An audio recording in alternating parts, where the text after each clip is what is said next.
राम की जय। ओम नमो भगवते वासुदेवाय। ओम नमो भगवते वासुदेवाय। ओम नमो भगवते वासुदेवाय। नारायणं नमस्कृत्य नरं चैव नरोत्तमं देवीं सरस्वतीं व्यासं ततो जयमुदीरये।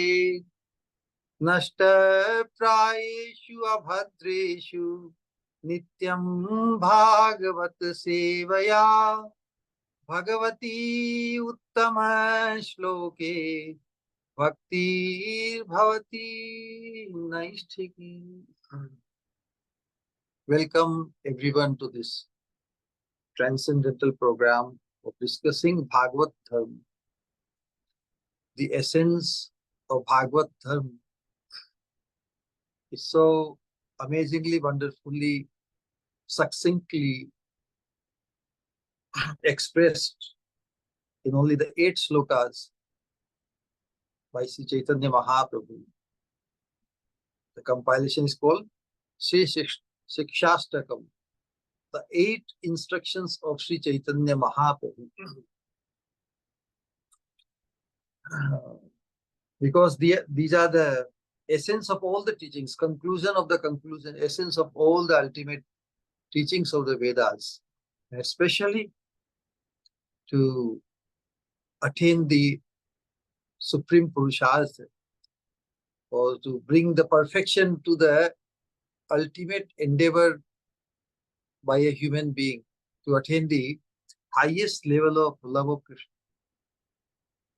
With that motive in mind, we will try to imbibe unlimited treasure and the expansions and the depth of the teachings of Chaitanya Mahaprabhu for the benefit of all of us. It is advised that one should never ever think that one is so qualified to expand upon the Sikshastakam, because they are such essence. It includes everything. So our Vedic teachings, especially the teachings or the Bhagavad teaching, basically in 3 stages, just as the path of pure devotional service takes us from conditioned state to the stage of love. So the beginning stage, middle stage, and the ultimate stage on the prema bhakti. So this Sikshastakam, these 8 prayers, first 5 slokas can be described as the sadhana bhakti. All the things which should be done and the things should not be done. Of course, because this is the teachings to advance on the path of pure devotional service, and therefore, whatever stage a sadhaka is, the expressions of this Sikshastakam, because even the most advanced devotee, sadhaka, never thinks he's advanced enough. And that's why the message of Sikshastakam, whether it is on the sadhana stage, or bhava stage, or prema stage, they are all very wonderful. Basically, it is by the great causeless mercy of Srila Prabhupada that he embarked upon this mission of spreading the teachings of Chaitanya Mahaprabhu all over the world. And this is how we came across the society he established, ISKCON, the International Society for Krishna Consciousness. And through Srila Prabhupada, the whole world got really introduced to Lord Chaitanya Mahaprabhu, who appeared on this earth in Bengal, in India, 1486 to 1535. And he was glorified as the most recent or the latest version of God's manifestation. My niece in London,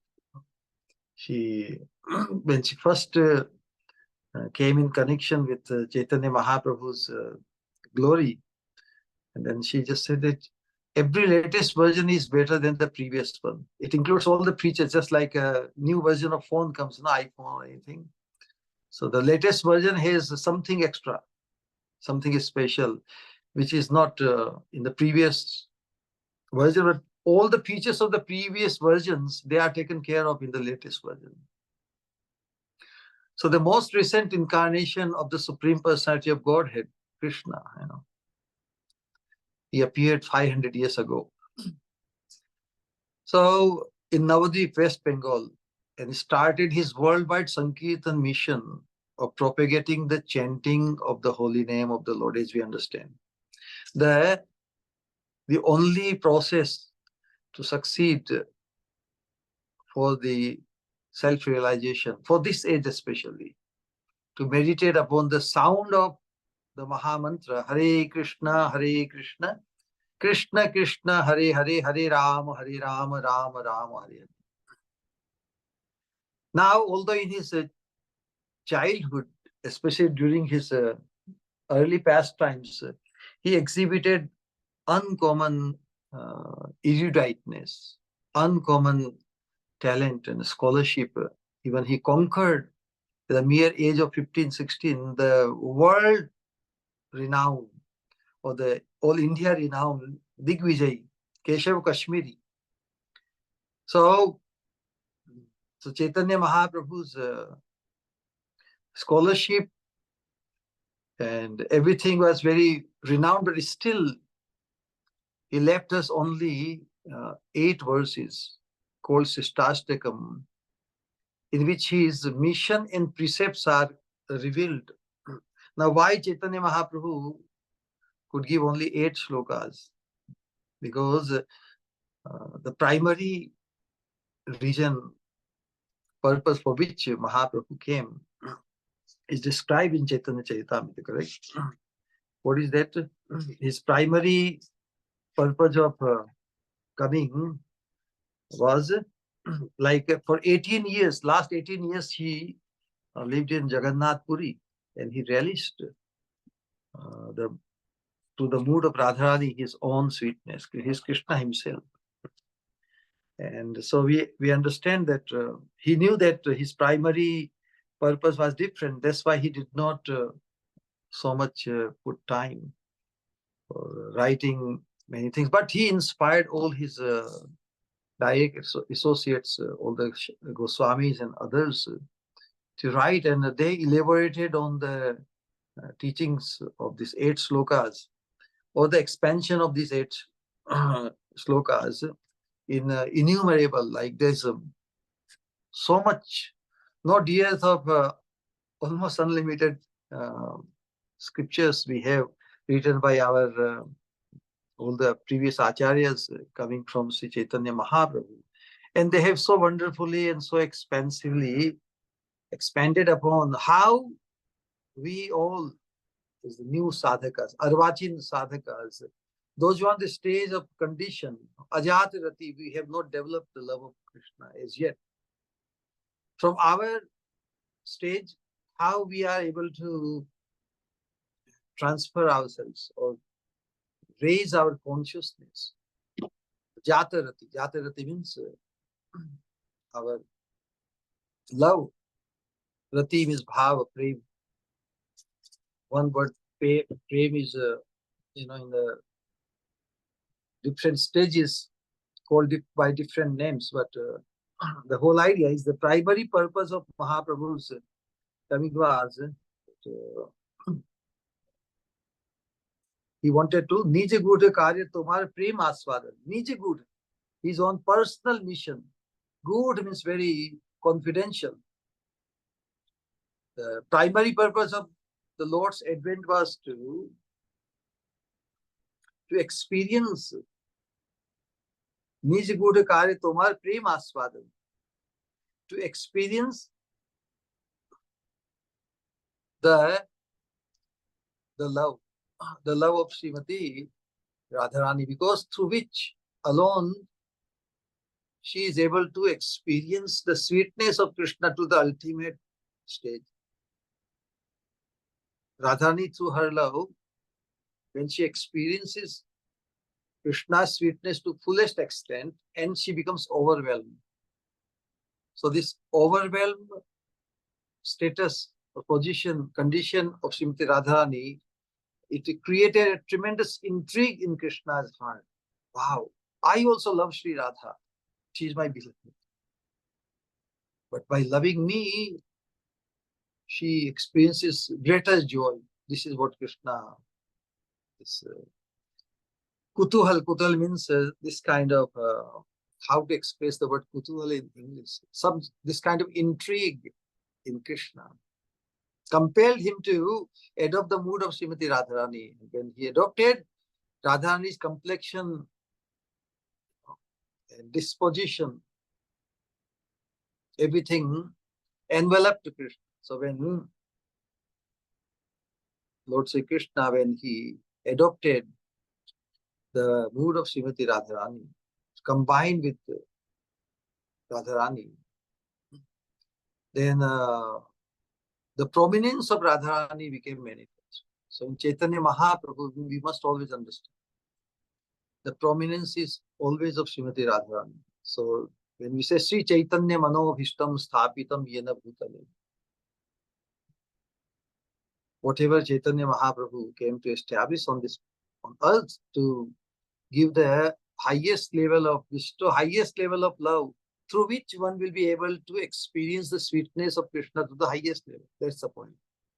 Because without love, even if one meets Krishna, touches Krishna, embraces Krishna, even demons, they meet Krishna, they see Krishna directly. Still, Krishna, who is the reservoir of all treasure and bliss and anand, they want to kill him. So the whole idea that all the prem prayojan, that purpose, we have to fulfill, we have to achieve, perfect, before we are able to experience any sweetness of Krishna. So the purpose, ultimate prayojan of life is to experience bliss, incessant, akhanda anand. And how to, and Krishna being the source of all anand, all rasa, but without love for him, nobody will be able to experience them. And that's why when Mahaprabhu was able to experience his own sweetness to the fullest extent through the power of Srimati Radharani, which he adopted, he became also very overwhelmed. By nature, the definition of God is that he is omniscient, one who is conscious of every iota of the whole total existence. So one who is conscious of everything all the time, it's impossible for him to become overwhelmed. But Radharani, conscious only of Krishna, that's why experiencing the sweetness of Krishna by her exclusive Madanakhya Mahabhav, which is the essence of even Mahabhav. Mahabhav, all the gopis, even Krishna is endowed with Mahabhav. But the essence of Mahabhava, the ultimate limit, Madanakhya Mahabhava, is an exclusive property, exclusive thing of Srimati Radharani. And Krishna, when he became Gauranga Chaitanya Mahaprabhu, then he also experienced through this Madanakhya Mahabhava of Srimati Radharani his own sweetness to the ultimate limit. And he wanted, then when a person experiences that something, some wealth or some treasure he has is limitless, then he can be expected to be fully liberal.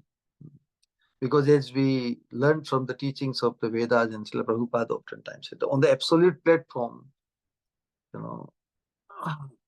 unlimited, 1 minus 1 is also 1. 1 plus 1 is also 1. So this is this kind of esoteric aspect of this love of God, which Chaitanya Mahaprabhu experienced in a mode of Srimati Radharani. So basically he experienced his own sweetness, and now he wants to distribute. Yeah, it is limitless. And in order to make that possible, he has devised a way that if one takes shelter of the lotus feet of Srimati Radharani, who is the embodiment of love, as a lover, then by becoming her confidential, like in Nikunja Leela, in Braja Leela, Radharani shares that what she experiences through the embrace and meeting of Krishna. It's inconceivable mercy of Srimati Radharani that he makes her confidential. Manjari Jan Sakhi's experience what she experiences. And so with that focus, that ultimately what is Mahaprabhu's Manobhishta? What really Mahaprabhu ultimately, as far as our situation is concerned, his primary purpose was Nije Gudha Karya Tomar Prem Aswadan, and Anushanga means secondarily. Premamai Kaile Trivar. He inundated the whole world and created the possibility for the coming years and coming generations to inundate the whole world with this purest, highest love of God, the ultimate experience, a living entity. So with that understanding, we will try to address, because our study of Sikshastakam or any literature coming in the line of Chaitanya Mahaprabhu, it should be very targeted. Our study and discussion is not for just gathering information. We must become blessed enough to realize the secret of success. As a sadhakas, we must be able to understand, appreciate, and target our effort to attain that goal. How we attain the perfection of our human potential, and especially when Mahaprabhu has attained the status of Mahavadanyata. Namo Mahavadanyaya Krishna Prema Pradayate. Krishnaya Krishna Chaitanya Namne Gaur Tvishe Namah. So basically the 8 slokas, they are very, very wonderful. And most of the devotees, sadhakas, they know by heart and recite also. But and so connecting directly the mercy of Mahaprabhu through this Sikshastakam, how much Mahaprabhu wants to give, do we have any idea? Our intrigue should be ignited as to how much, what Mahaprabhu has come to give us. How can we be not fully ready all the time? So this remorse, that what am I up to still? Mahaprabhu wants to give me such a highest thing, making it possible in so many ways through this disciplic succession. Parampara is carrying the message of Mahaprabhu, and every generation gets new added rasa, as it gets trickled down through more and more, like das, dasanudas, maha prasad, correct?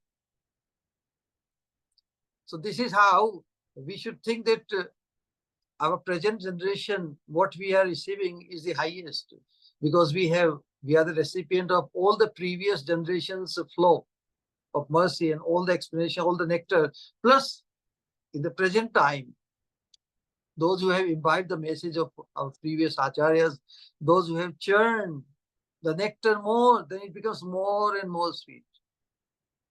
So one should not think that if we were in a different generation, we would have been better off. Rather, our generation, the present time, is our best opportunity, because we have the more to relish actually. So we can just, once we can recite, today we will discuss first Sikshastakam sloka to some extent. We will never be able to sufficiently glorify its message, but we'll try. Cheto darpana marjanam avamaha davagni nirvapanam Shreya kairava chandrika vitaranam vidyavadhu jivanam Anandambudhivardhanam pratipadam Purnamrita swadanam Sarvatmasnapanam param vijayati Shri Krishna Sankirtanam. Srila Prabhupada gives the translation. All glories to the Sri Krishna Sankirtana, which cleanses the heart of all the dust accumulated for years and extinguishes the fire of conditional life, of repeated birth and death. This Sankirtan movement is the prime benediction for humanity at large because it spreads the rays of the benediction moon. It is the life of all transcendental knowledge. It increases the ocean of transcendental bliss, and it enables us to fully taste the nectar for which we are always anxious. So the first sloka, then all the 8 slokas we can recite, but then Prabhupada also gives the commentary on the Sikshastakam. So because Srila Prabhupada is the primary source of our knowing most things on this path, everything.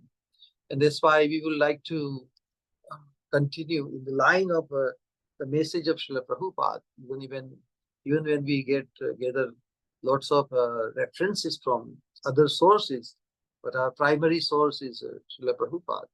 So a commentary by A.C. Bhaktivedanta Swami Prabhupada, it sheds some very good light, and then we will expand the 7 aspects in the first sloka, how much we will be able to providing limited time. We'll see. So, Srila Prabhupada writes, Lord Chaitanya Mahaprabhu recommended Cheto Darpana Marjanam. Marjanam means cleanse, and Darpana means mirror. The heart is like a mirror. It is like a camera. Just as a camera takes all kinds of pictures of days and nights, so also our heart takes pictures and keeps them in an unconscious state, subconsciousness, in chitta, subconscious mind, chitta, one of the 4 aspects of antahkara, the subtle body. The heart takes so many pictures, and therefore it becomes covered.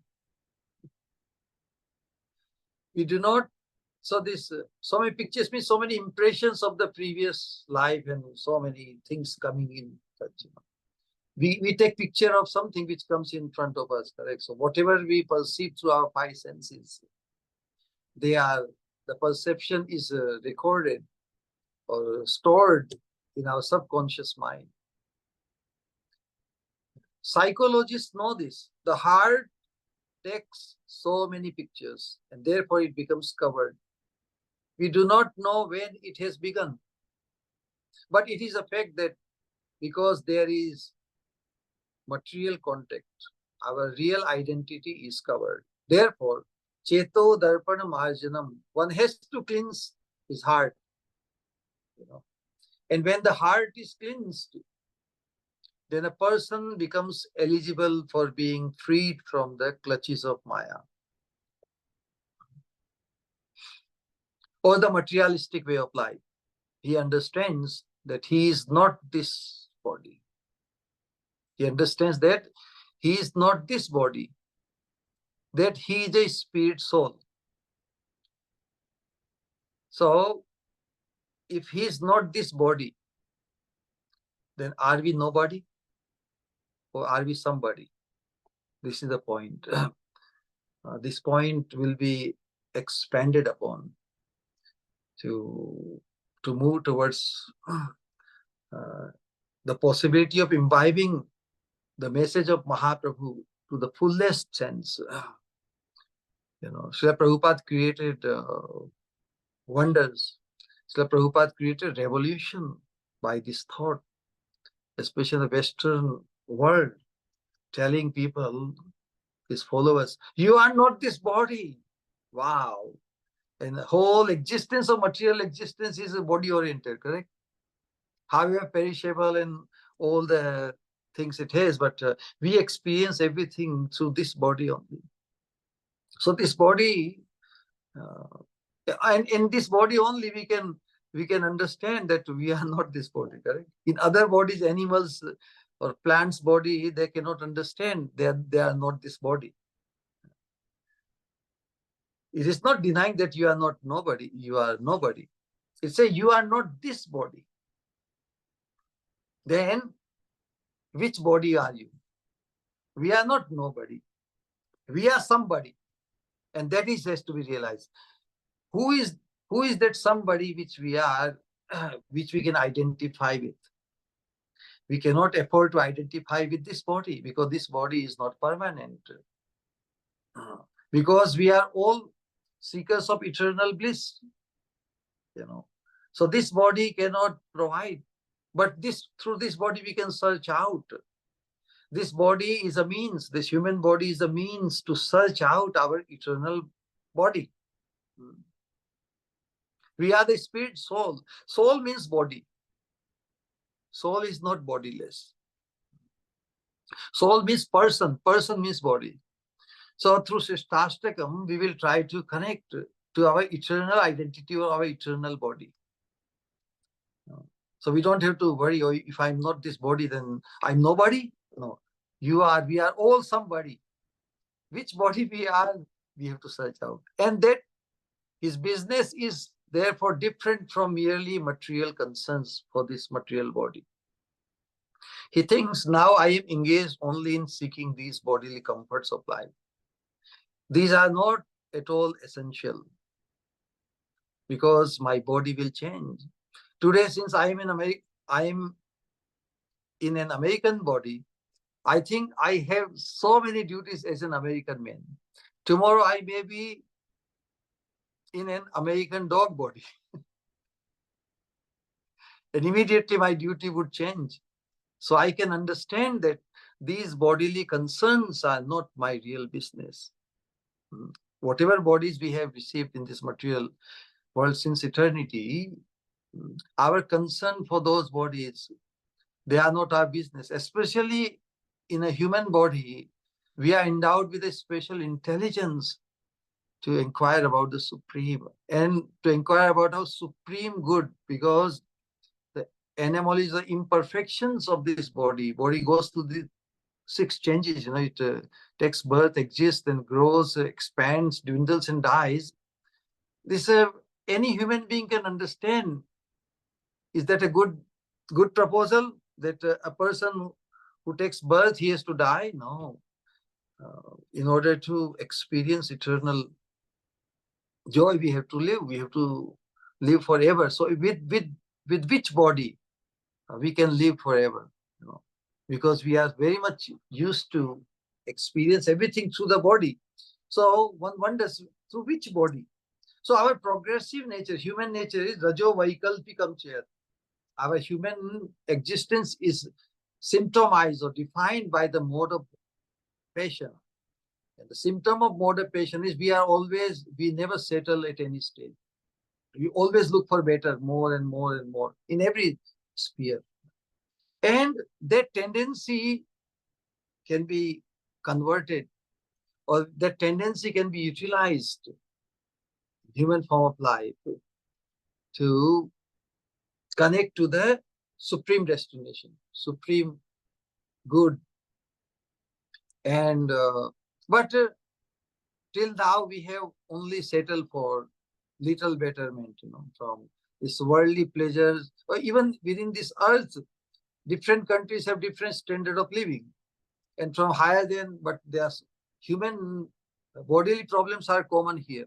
That's why a person may wish to go to such land where he can have a lot of bodily pleasures, like in heavenly planets or whatnot. But the heavenly planets also not free from, they are not eternally existing. So a truly intelligent person, when he comes across the message of Mahaprabhu, or the message of the pure devotee, then he starts pondering. The goal of life is not to get stuck in the name of progressiveness, even to the stage of 14, any stage of 14 layer, this material existence, 14 layers. The middle layer is like the earth.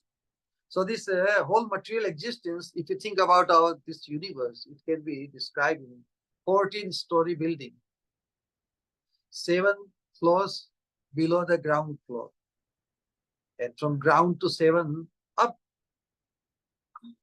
Now, the whole endeavor in spirituality is to find the permanent solution, to get free from our entanglement in this material existence of birth, old age, disease, and death. Now think of why this our human exists, a human life in this on this Earth planet. When we get this human form of life, it has a special arrangement. If a person wants to get out of this material entanglement, where he should be best situated. So our situation on this Earth planet, because it is the ground floor, if somebody wants to exit the building, suppose 14-story building, 7 floors are submerged or below the earth, below the ground level. There are some floors in earth, and 7 up to Brahma Lok. If one wants to get out, where one should be situated? Who stands the best chance to get out of this building? One who is on the ground floor. So our position, this whole material universe or Brahmanda, we are in the best situation if we really want to get out of this material entanglement. So this all the facility for a human being on this Earth planet, all the scriptures and all the all the incarnations of the Supreme Lord, they all come on the Earth planet. So we, as a human being on this Earth planet, we have a special prerogative. It is our individual and collective responsibility to find out the permanent solution to our fundamental problems of life. But this is a place of Dukhalayam Shashvatam. We must be able to inquire and also find out that position, that situation, that location, that abode, where the life is permanently blissfully experienced. So this process of self-realization, which connects us to the highest abode, highest supreme destination, that is made possible through satsang. It is described that being human being itself is qualified enough. Although as a human being we are all qualified, no human being is unqualified. But until one connects to the person who is connected to the supreme destination, or one who is connected to the ultimate good, until that point, even as a human being, we remain deprived. So since eternity, we have received innumerable times this human form of life, and still somehow or other we could not establish that bond with the person who is situated on the absolute platform. One who is, although exists in this material world, but he is above the influence and the temptations and the entanglement of this world. And that is called the pure devotee. So our Chaitanya Mahaprabhu's parampara is the parampara of the purest devotees. parampara of Prabhupadas and Sripadas and pure devotees. And individually, personally, every one of us will have to experience that bond with one of the pure devotees. It is not the pure devotees are not there, but what really matters is our personal perception about the pure devotee. Because that would be the direct experience we want to experience. And that experience is made possible through that. Along that line, we will, because that alone will cause the perfection of our human potential. Mere information gathering and becoming knowledgeable and becoming, unless we get the experience, what is the possibility of our experiencing the Supreme while we are in this existence with this body? Is it possible? Well, Mahaprabhu in our Vaishnava Parampara has made such arrangement where we are able to experience God even while living in this present body. So Srila Prabhupada writes that when the mind is completely washed off of all material contamination, the pure consciousness acts. The sound vibration from the spiritual sky can automatically cleanse all material contaminations. Is confirmed by Sri Caitanya Mahaprabhu, Cheto Darpan Marjanam. We need only take the advice of Lord Chaitanya Mahaprabhu and chant the Hare Krishna Mahamantra to cleanse the mind of all material contamination. And this may be considered the summary of this difficult verse. As soon as the whole material contamination is washed away by this process of chanting, all desires and reactions to material activities become immediately vanquished. In real life, peaceful existence begins. In this age of Kali, it is very difficult to adopt the yogic process mentioned in this verse. Unless one is very expert in such yoga, the best course is to adopt the ways and means of Lord Chaitanya Mahaprabhu. Sri Krishna Sankirtanam. Thus one can gloriously become freed from all material contamination by the simple process of chanting Hare Krishna, Krishna Krishna, Hare Hare, Hare Rama, Rama Rama, Hare Hare. Just as life in this material world has its beginning in material sound. What does it mean? Our life begins or appears to be beginning when we come out of the womb of our mother. Then if you don't cry, that means life has not begun. So some sound comes out, just as life in this material world has its beginning in material sound. Similarly, a spiritual life has its beginning in this spiritual sound vibration in the form of Mahamantra. So in his Sikshastakam, Caitanya Mahaprabhu describes the progressive benefits of chanting Hare Krishna Mahamantra. First, Cheto Darpana Marjanam. The beginning is cleansing the heart, because we are impure on account of dirty things within our hearts, accumulated lifetime after lifetime in the animalistic way of life. So everything, advancement of spiritual life, culture, tapasya, the austerity, is meant to cleanse the heart. And in this process of chanting the Mahamantra, the first installment of benefit is the cleansing of the heart, Cheto Darparmajanam. Specifically, chanting the Hare Krishna Mahamantra purifies one, and this chanting is therefore recommended by Sri Caitanya Mahaprabhu, Cheto Darpana Mahajadam. By chanting the names of Krishna, the mirror of the heart is cleansed, and the devotee loses interest in everything external. When one is influenced by the external energy of the Lord, his heart is impure.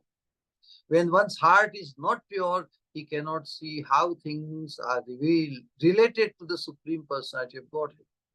Idam hi vishwam bhagavat ivetarah. Srimad Bhagavatam 1.5.20. He whose heart is purified can see that the whole cosmic manifestation is but the Supreme Personality of Godhead, manifestation of the Supreme Personality of Godhead. But he whose heart is contaminated sees things differently or separately. Therefore, by satsang or the association with pure devotees, one becomes perfectly pure in heart. In this way, the person who chants Hare Krishna purifies his consciousness. Then his materialistic activity is stopped. He knows this is simply a waste of time. I must act spiritually. That is knowledge which comes from cleansing the heart, Cheto Darpan Marjan. The illusion of wrongly working on the basis of the bodily concept of life is overcome simply by the chanting of the Hare Krishna Mahamantra. The illusion of wrongly working on the basis of the bodily concept of life is overcome simply by the chanting of the Hare Krishna Mahamantra. This is the first installment of benefit from chanting. So all these instructions, Srila Prabhupada basically emphasizing the utmost indispensability of chanting the Hare Krishna Mahamantra in whatever condition state we might be. But this chanting process is so powerful that is also Chaitanya Mahaprabhu establishes that this chanting of Hare Krishna Mahamantra alone will cause the ultimate victory, to our human potential, an ultimate victory to establish the peace on this Earth planet, because this cleansing process is so essential, so needed by everyone. And that's why we try to understand this Sikshastakam, such elaboration that it can be the most wonderful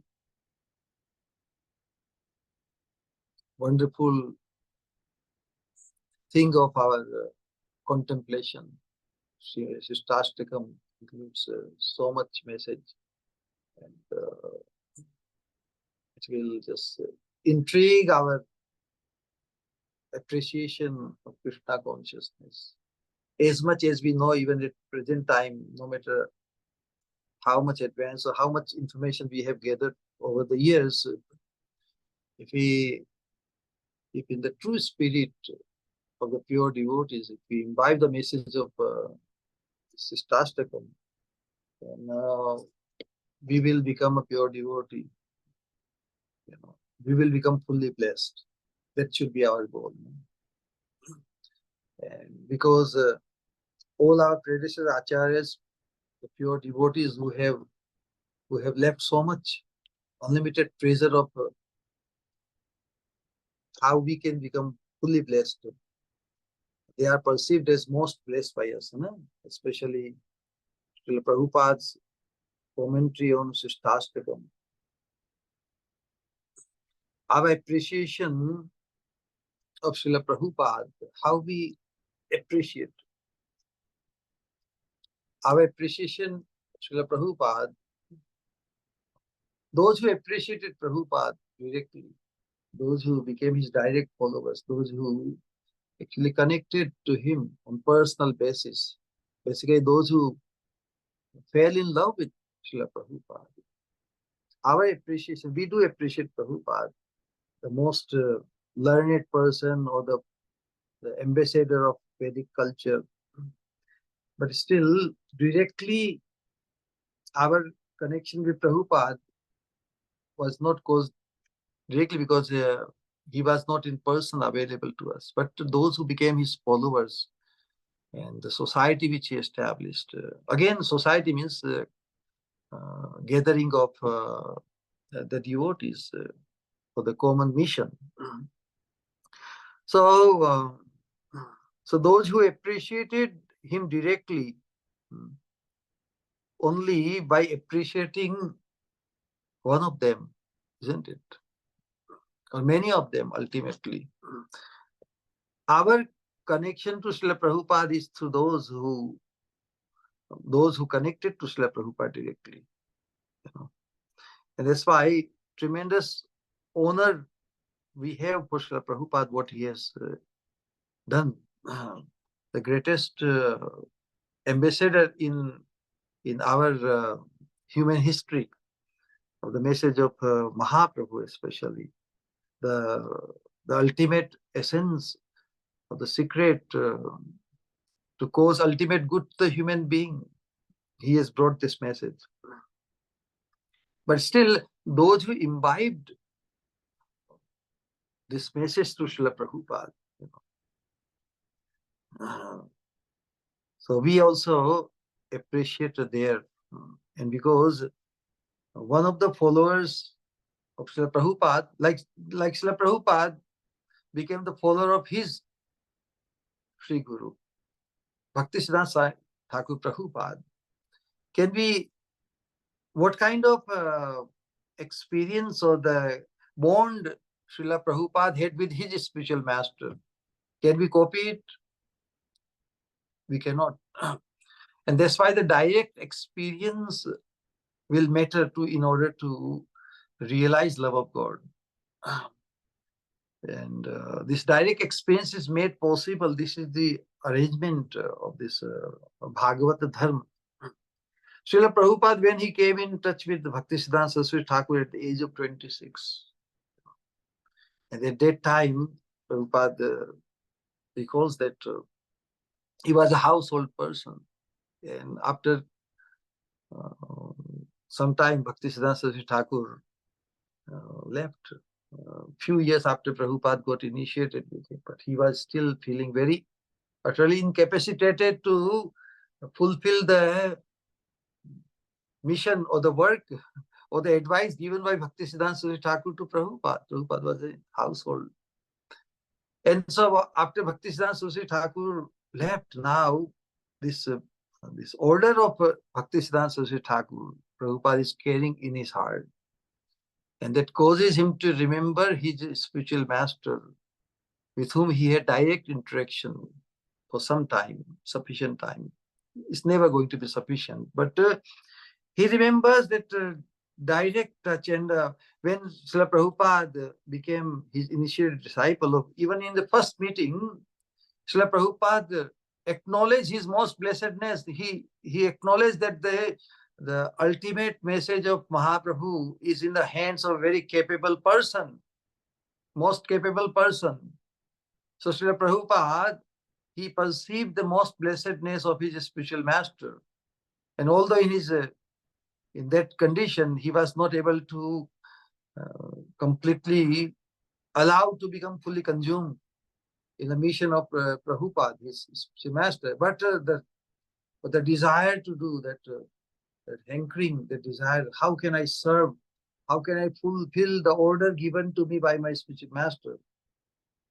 And because that message he carried, that order he carried in his heart, and it continued and continued. That's why Srila Prabhupada says that there has been not a moment when I don't remember my spiritual master.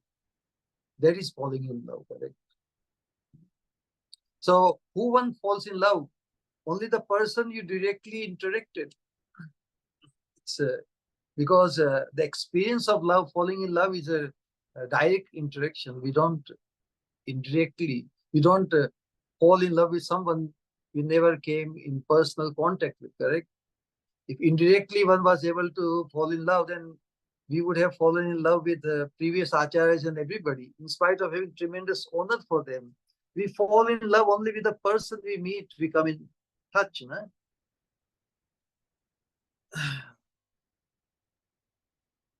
So we can see that how can one endeavor oneself. Our endeavor has to be targeted, that how we can attain the love of Krishna. And scriptures describe that those who have experienced love of the spiritual master, love of the pure devotee, that is not different from the experience of love of Krishna. That is the essence or the secret rahasya of Bhagavad philosophy. So how can one endear oneself? So this is how the determination and the qualification or the eagerness when Srila Prabhupada would listen or associate with his spiritual master, Bhaktisiddhanta Thakur noticed his eagerness in hearing very attentively the message he was speaking. And that way, he endeared himself to his spiritual master. Same thing must happen in our life individually. So the question, as we study this Shastakam, which will take us through many stages of our purification, our advancing, elevating our consciousness and so forth. But our primary focus or the guarantee to attain the success in our endeavor to become a pure devotee, secret would be one should think, how can one endear oneself to his or her spiritual master? By identifying what he wants. Correct? What we want. We want to become a pure devotee. Correct? We want to become fully blessed. That is what we want. Then self-dissipating oneself or allowing oneself to become fully consumed, to fulfill the order or the will of the spiritual master. So what the spiritual master wants? What will please the spiritual master the most? Even Srila Prabhupada was asked this question. Srila Prabhupada, under different circumstances, occasions, just to inspire devotees, because he emphasized book distribution. So those who are distributing most books, they would ask also, Prabhupada, what will please you the most? And they were expecting, oh Prabhupada, yes, Prabhupada will say, if you distribute my books, that will please me the most. And sometimes Prabhupada, just to enlighten them even further, Prabhupada few times said, if you love Krishna, that will please me the most. So actually, the spiritual master ultimately wants us to become pure devotees. And so that secret of success would be that if we identify our bond, how we perceive, our perception of the spiritual master at what level. That's why when our Guru Ashtakam says, Sakshat Haritvena Samasta Shastra. All these scriptures describe the spiritual masters as the direct manifestation of to bless us. And Krishna, when somebody wants to love Krishna, wants to attain Krishna, the Supreme, and Krishna makes this arrangement so that we can experience him. And in order to cause our experiencing Krishna, Krishna manifests as the embodiment of his Kripa Shakti, as we appreciate. So it ultimately boils down to our perception of the most blessed person who comes in our life. If you perceive someone as most blessed, that's the beginning. And then praying that we can become so attached to his most blessedness, and we become the recipient of all the mercy to become ourselves fully blessed. So to fulfill this manobhishta of Mahaprabhu, what Mahaprabhu wants? Mahaprabhu wants that we become the purest devotee of Krishna, lover of Krishna, by taking shelter, aspiring to become the maid servant of Srimati Radharani. Correct? So one thing we must understand is we will imbibe a lot of messages and a lot of information in this discussion of Sikshastakam. In the background foundation, I want to just try to establish, try to explain to myself what I appreciated, what I found very, very attractive in my association with my spiritual master. The kind of attitude and kind of perception we felt. So, however greatly we appreciate our Srila Prabhupada, our previous Acharya, predecessor Acharyas and others, Bhaktisiddhanta Saraswati Thakur, Rupa Goswami, Shad Goswamis, all their teachings. Even if we get lots of inspiration from them, that will still be considered indirect kripa, even directly studying.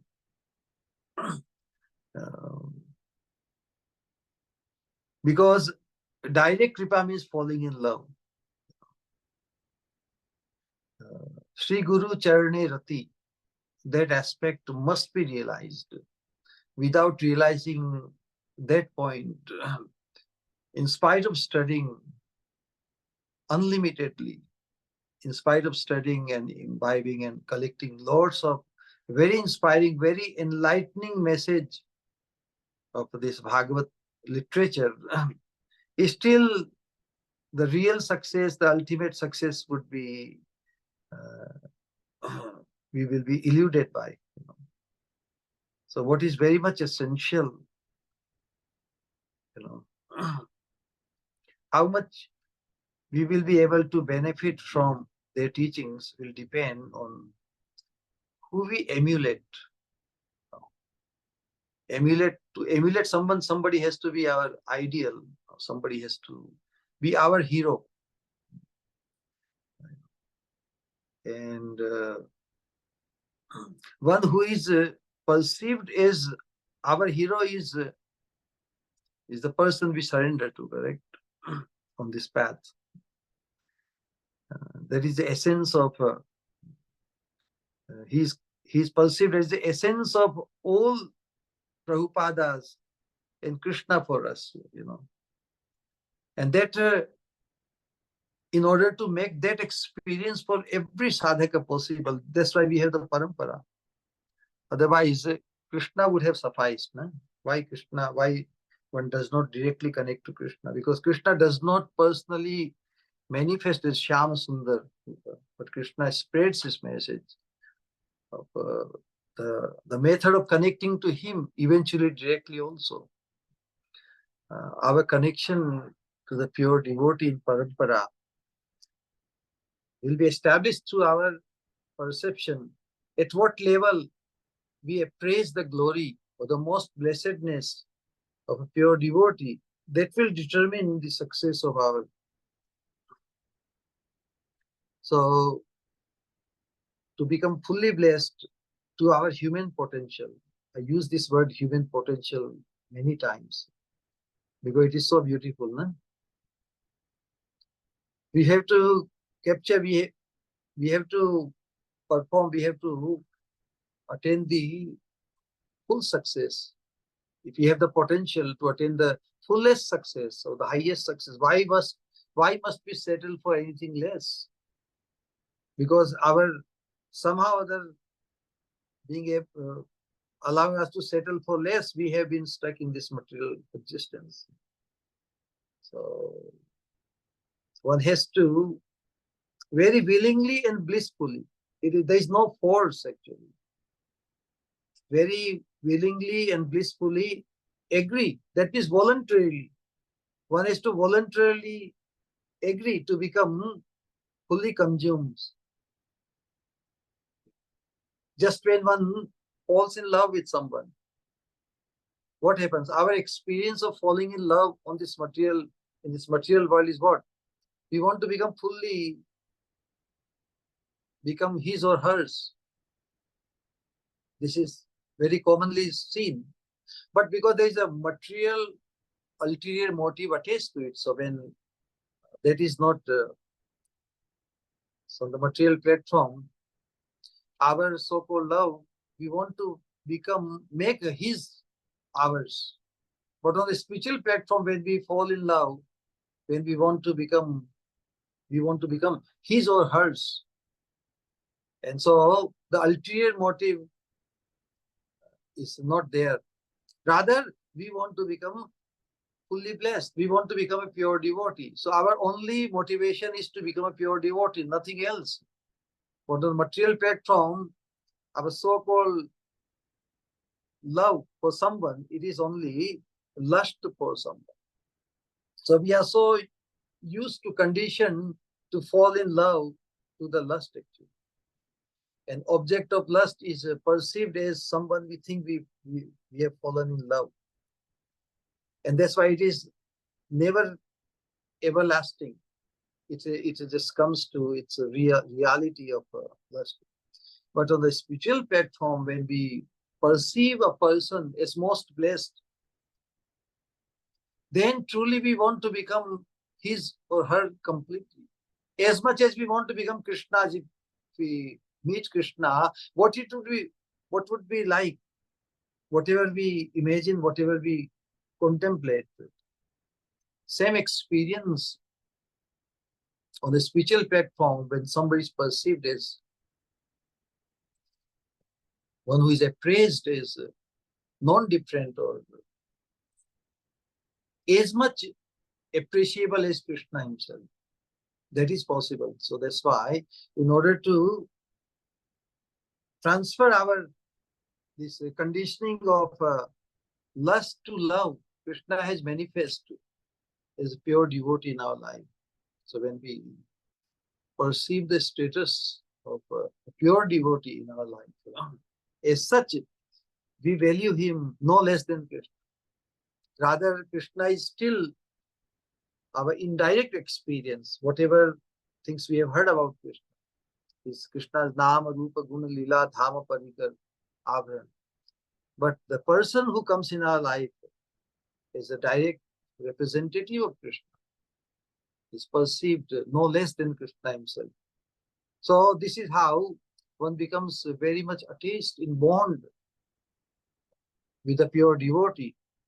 And because this Sikshastakam will be fully realized and fully appreciated on this platform of pure devotional service, our connection in loving bond with a pure devotee will ultimately cause our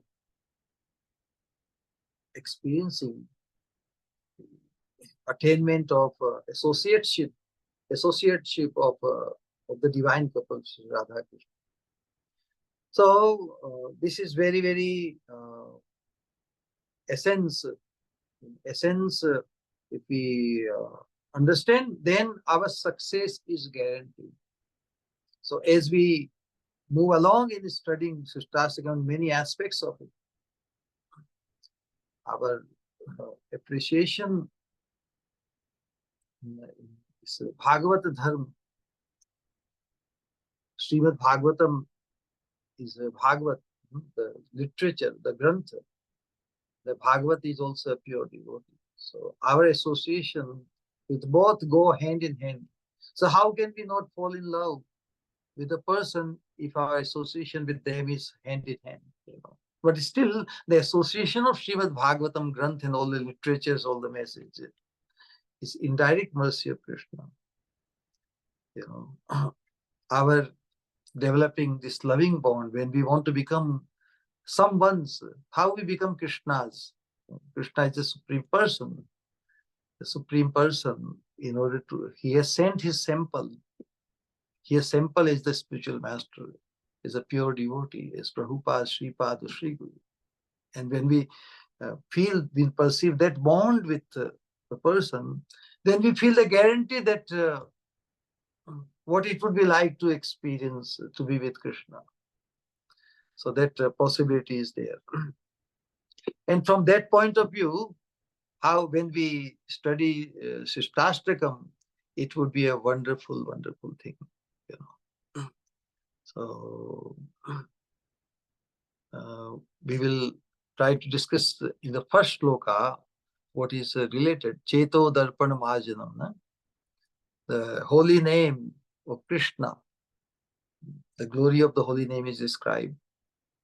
It cleanses the mirror of the heart and extinguishes the fire of misery in the forest of birth and death.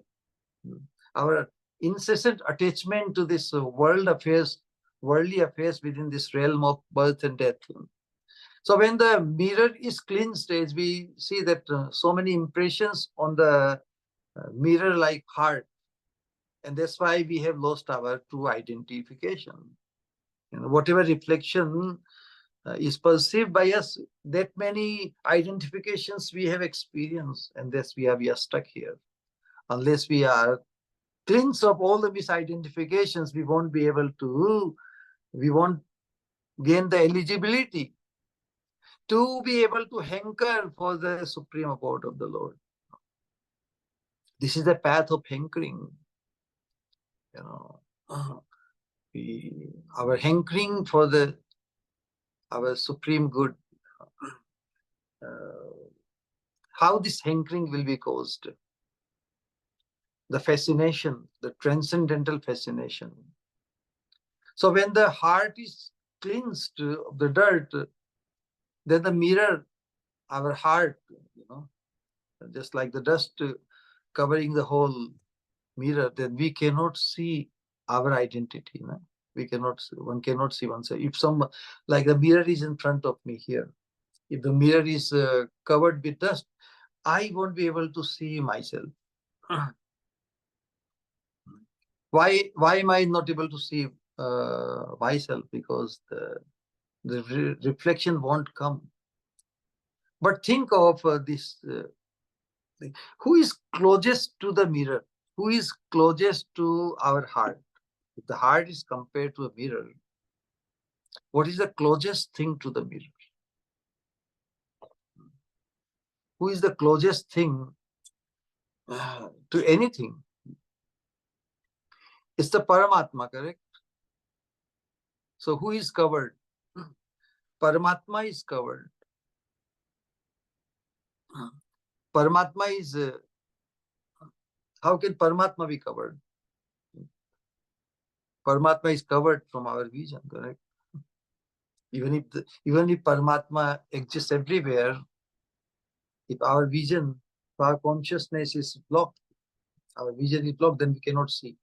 So when the mirror is cleansed, all the impressions, all the unwanted layers of things are removed. When the mirror is clean, then who is closest to the mirror of our heart? It is a Paramatma, it is the Supreme Lord. So when the mirror is cleansed, we see what? We see Paramatma first. And in Paramatma's presence, we see ourselves, because without Paramatma, we cannot see even ourselves. So the closest thing to the mirror is the Lord. He's the closest. And so when Paramatma reflects, that's why when we chant the Maha Mantra, we experience Krishna to that extent. And when we experience Krishna in relation to him, we see our position as his. We realize that we are Krishna's. Hare Krishna, Krishna Krishna, Hare Hare. Hare Ram, Ram Ram, Hare Hare. So this cleansing of the mirror is very essential. We don't exist in isolation. Our identity doesn't come in isolation on our own. We gain our identity, our true identity, in relation to something. We are not swatha siddha, self-existing. We are existing. Identity means who we belong to, who we come from, etc. Because our identity is not like self-manifest. So who we gain our identity from? We gain our identity from the person who is perceived as nearest or dearest to our heart. So the holy name of Krishna cleanses the mirror of the heart and extinguishes the fire of misery in the forest of birth and death. Then Shreya Kairava Chandrika is the evening lotus blooms in the moon's cooling rays. The heart begins to blossom in the nectar of the holy name. Different stages. The first sloka sheds light on the seven aspects to cause our ultimate good. And at last the soul awakens to its real inner treasure. What is the life of love with Krishna? Again and again tasting nectar. The soul dives and surfaces in the ever-increasing ocean of ecstatic love. Sarvatmasna padam param vijayate Sri Krishna Sankirtanam. So basically, this enlightening message of Sikshastakam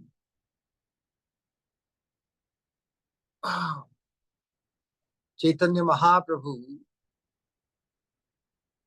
is the propagator, correct?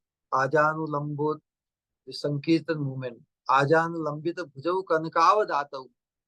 Sankirtanaika Pitarau Kamalaya Vishwam Bharau Dvija Bharau Yuga Dharma Palo Vande Jagat Priya Karau Karunavata to cause the ultimate good for the human society.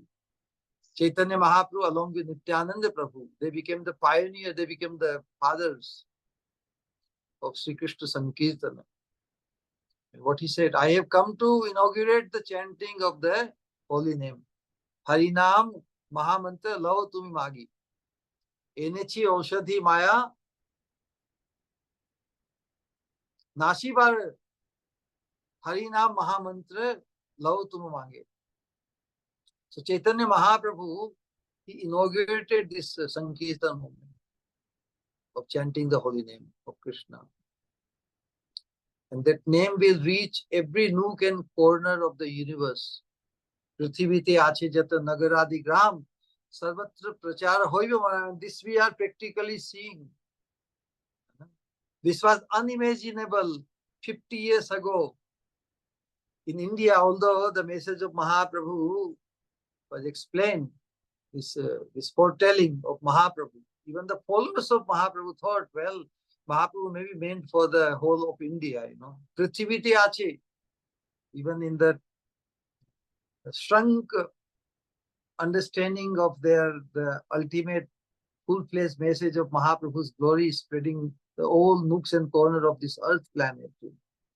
Even the followers of Mahaprabhu, they thought Mahaprabhu meant only the land of India. But see, through the agency, somebody had to become instrument.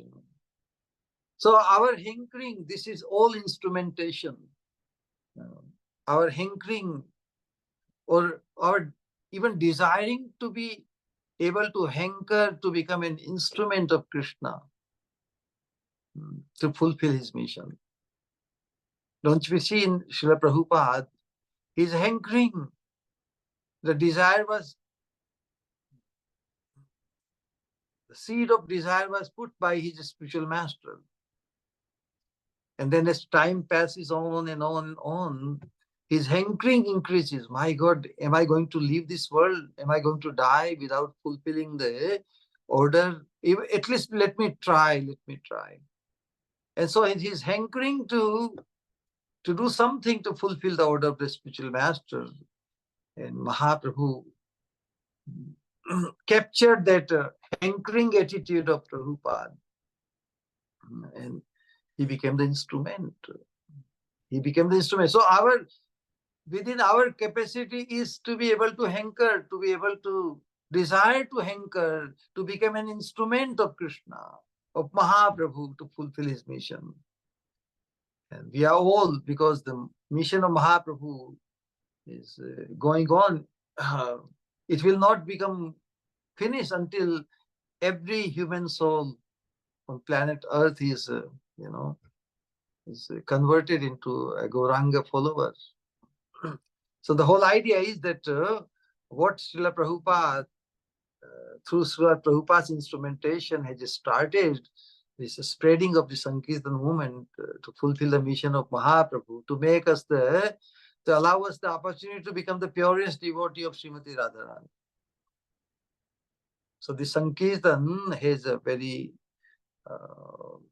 Sankirtan has to be appreciated in its ultimate sense.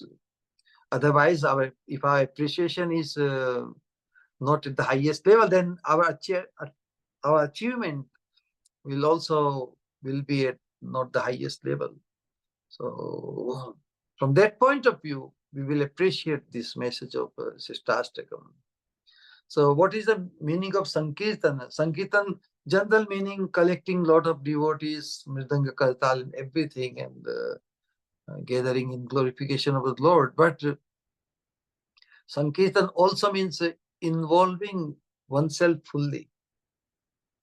We involve our hands or with the mouth and everything, involving the mind. That will make it to Sankirtan also, because apparently we may be engaged in devotional the Sankirtan, but if our mind is still hankering or getting distracted elsewhere, then we are not in Sankirtan. Sam means samyak, karmana mansa vacha. Not only we say the words of Krishna, also engage our body in a lot of devotional Sankirtan activities. But where is our mind, Because the attachment, the level of attachment is attained, the mind, the intelligence, and our ahankara, our insistence, what we think we are, and the chitta, the thing which causes our absorption. So if we are not fully involved with our subtle body, and then our participation in Sankirtan is not complete. So Sankirtan, it has to be experienced individually and collectively by all of us, by causing our absorption into it. Some Kirtan, congregational chanting of the holy name of Krishna. And so when one becomes fully absorbed in Krishna Nam, do you think he will have any distraction? We have to glorify Krishna exclusively. Krishna says in Bhagavad Gita, Ananyas chintayanto mam ye janaha paryupasate tesham nityabhiyuktanam yogakshemam vahamyam. At least that is the prerequisite, that is the minimum standard. Even for ulterior motive, or if we chant Krishna's name, Krishna promises that he will fulfill. Ananyas chintamanya. Ananyas means samyak, exclusively. We have to put full attention to Krishna. That is the point. Not only just quantity-wise we chant these many rounds, we perform so many activity devotional, quantity-wise, but also quality-wise means we think of only giving joy, pleasure to Krishna. We want to impress Krishna. So how can we not put 100%? Samyak means complete attention to Krishna. Not only in quantity, but also in quality. Full quantity means extensive. Full quantity. Extensive in number, congregational. But full quality means complete praise. Complete praise can be given only to one. We cannot dilute, we cannot divide or share. Okay, 90% Krishna worship, and 5% Shiva worship, 5% Kali worship, 5% Ganesh worship, and all this. No. Quality means complete praise. Complete praise can only mean the glorification of Krishna and not any other gods. That is also condemned by Krishna, Devta worship. So the whole idea is Sankirtan means complete Kirtan. A song in praise of this complete whole. Those are the, so that is the perception of Sankirtan. Absolutely. So anything else is only a partial representation and therefore defective to a certain extent. Therefore, in Sankirtan, only Krishna is placed. Param Vijayate, to cause our ultimate victory, to cause our ultimate attaining the perfection of human potential. Krishna alone must be glorified. So that is the thing. Sri Krishna Sankirtanam. So Sri means what? Like we say Srimad Bhagavatam, we say Sri Krishna. So Sri denotes what? Like Srimad Bhagavatam is most beautiful, wonderful. Krishna is most wonderful because Sri is accompanied with him. So Sri stands for Srimati Radharani. Or Sri also means beauty or the opulence. Like Sri also means Lakshmi Devi. That is Krishna's potency, but in ultimate sense, Sri is Srimati Radharani. So that means that in Sankirtan, Krishna is worshipped along with his potency and the essential potency, Hladini Shakti. Although Radharani is the source, she is the embodiment of all the Shaktis, but primarily the Hladini Shakti, because the function of the Shakti is to bring joy to the Shaktiman Krishna. So when Hladini Shakti becomes manifest alongside Krishna, that is Radharani. So in Sankirtan, and especially since Chaitanya Mahaprabhu has, the form of Chaitanya Mahaprabhu is manifest when Radharani and Krishna combine. So Krishna is worshipped along with his potency. That is the complete manifestation. In Krishna's manifestation is Shyama Sundar, his Hladini Shakti is unmanifest outside, but she is included. So Radharani is her manifestation in Shyam Sundar. She is included inside. She is within him. But when she becomes manifest outside, to cause greater joy for Krishna. That's why Krishna is called Atmaram. Radharani is the essence of Krishna. She is within him. But to cause greater joy to Krishna, that Hladini, internal potency, manifests outside, is Radharani and causes Krishna's fulfillment of joy, Radha Sange Yada Bhati Tada Madan Mohan. Krishna becomes most enchanting when he is along with Radharani, when Radharani is accompanying him or manifest outside. So that is the beauty. So Sri Krishna Sankirtan means glorifying Krishna along with Srimati Radharani. So Chaitanya Mahaprabhu says that Sri Krishna Sankirtan should thrive throughout the world. This message of Sankirtan means glorification of the Supreme Personality of Godhead along with Srimati Radharani. It should thrive. This kind of glorification should thrive throughout the world. It should be victorious without any hindrance. Param Vijayate Sri Krishna Sankirtanam. It should be a spontaneous, unchecked and natural flow. It should be exclusive, independent, and without reservation. And this praise of Krishna should be congregationally chanted. It should not be kept limited to oneself. Oh, I got this message, what Mahaprabhu has come to give.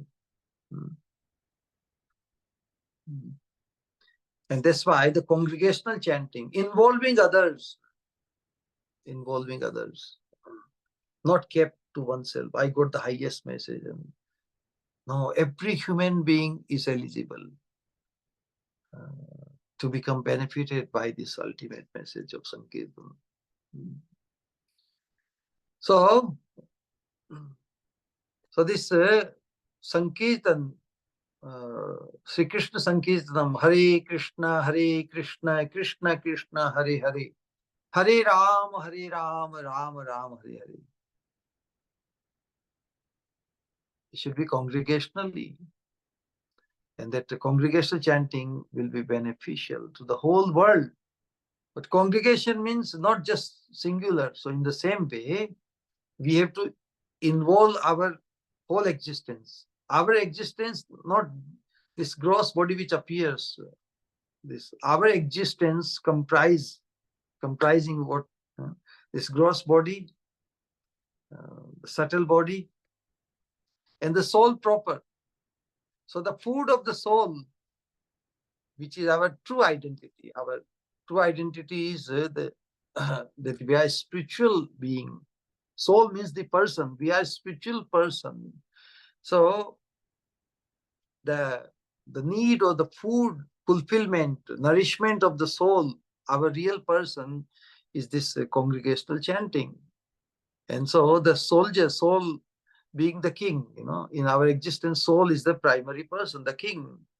And his citizens are all the subtle body, mind, intelligence, ego, and the subconscious mind.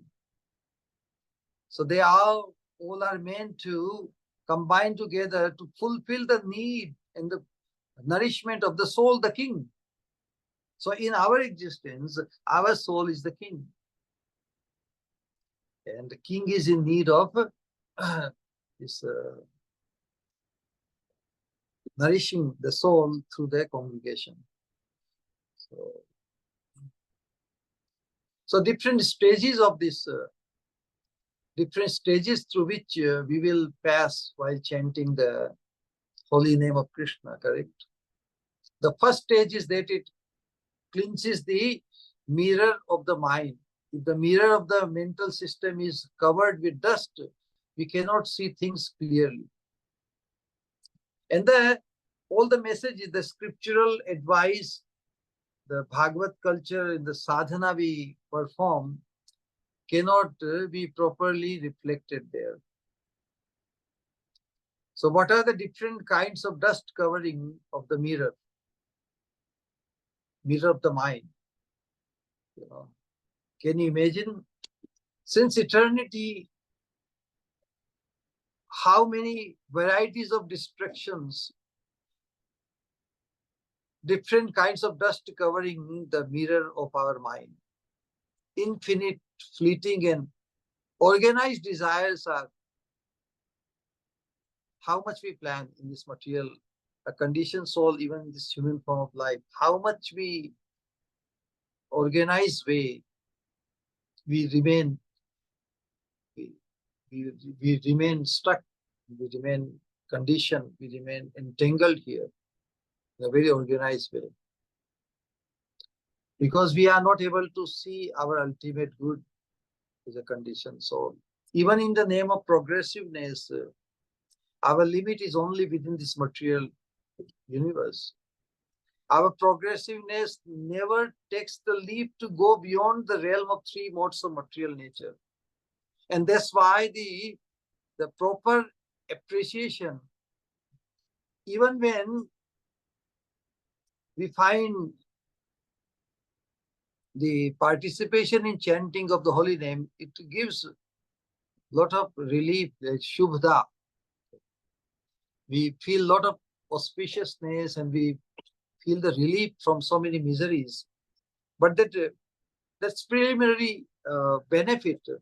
But the full benefit can be imbibed only when further cleansing is made possible. So our mind, who has been conditioned so much, it requires full-fledged conditioning.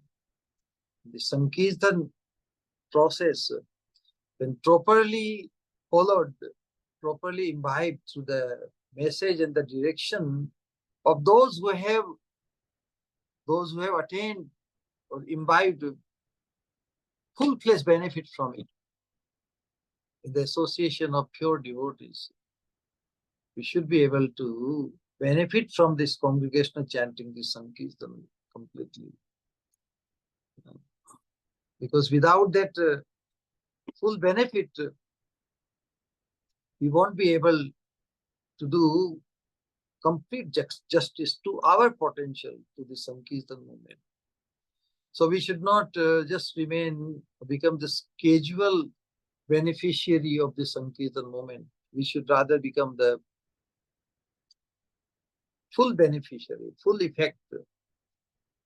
And our focus to become only a pure devotee, not to settle that since we've got a lot of benefits compared to others, so we start thinking that because we have received more mercy or we have become better than others. We are not here to become better than anybody or like anybody. We are here only to become a pure devotee. Our target should be only one, that we want to become a pure devotee. So we should not settle, we should not become tempted to think that we have become better. We don't settle until we become a pure devotee only. That is our only objective. And so this our appreciation for Sankirtan should increase, keep on increasing until we become a pure devotee, and further also, because the process of Sankirtan, it is not only the means but also the end. So even when we become a pure devotee, Sankirtan continues. But Sankirtan continues on the platform of love. Right now, our present stage, we participate in Sankirtan movement in a impure stage. But when we become fully purified, then we grow to the stages of bhajan kriya, after bhajan kriya, shraddha, ruchi, shraddha, nishtha, ruchi, when in Sankirtan, not only our mind, but our intelligence is involved.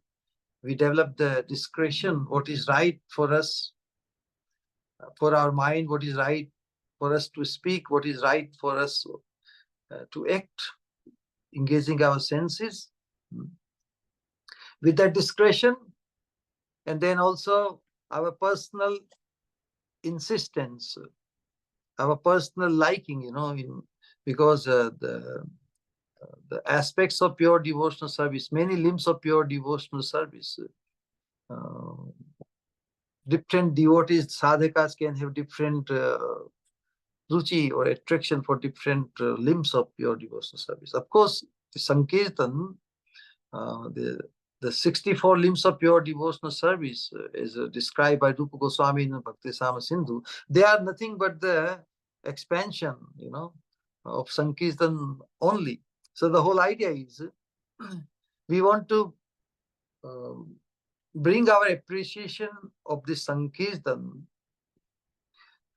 on the level of asakti, the level of developing attachment. Name ruchi, as Mahaprabhu says, Name ruchi. We involve ourselves in the Sankirtan process so that our taste or our love, our attachment, deep attachment for chanting develops. Because then we won't be able to let go it. We become so involved on the subconscious level. Our attraction, our appreciation, our appraisal of the Sankirtan movement becomes so much so that we cannot separate ourselves from it. So that much cleansing is possible, and all the auspiciousness. Shreya Kairava Chandrika, literally meaning what it means. Shreya Kairava Chandrika, the ultimate good. Shreya means the ultimate good. Kairava Chandrika. So what is the ultimate good in a devotee's life? Our hankering, our greed to love of God. Krishna Seva, our desire to attain the service of Krishna. So the Sankirtan will ignite that greed, that Param Shreya. And that a desire to attain Krishna Seva, the desire or greed to attain Krishna's association, to the greed to be in the association of the divine couple, to perform the service of their lotus feet. When we perform Sankirtan, that Param Shreya, this lotus flower of our ultimate good, or the greed to perform service to Krishna, it will attain life. Because in chanting the Mahamantra also, what we beg to attain the service of the lotus feet of Krishna. So by expression or by participation in Sankirtan, our ultimate good, that the possibility and certainty of attaining the service of Krishna will become manifest. Shreya Kairava Chandrika Vitaranam Vidya Vadhu Jivanam. Vidya means ultimate Vidya is the pure devotional service. So when this Sankirtan participation, Sankirtan will ignite the pure devotional sentiment in our heart. So when the pure devotional sentiment, Vidya Vadhu Jivanam, this what happens? So the Sankirtan will cause that pure devotional sentiment in our heart, Vidya Vadhu. And in order to sustain the life of this pure devotional sentiment, where one has to continue with this Sankirtan. Hare Krishna, Krishna Krishna, Hare Hare. Hare Rama, Rama Rama, Hare Hare. And that will be reflected in our attitude. Just like a Vadhu. Vadhu means a newly married wife. And how she reacts. She's very shy, humble, non-conflicting attitude, sober. So all these qualities like a Vidya Vadhu become manifest in the life of a sadhaka. And Vidya, and his whole existence becomes Sarvatmasna Padam, Anandam Buddhi Vajnam Pratipadam Purnamita Swadanam. So all these aspects of manifest in his life.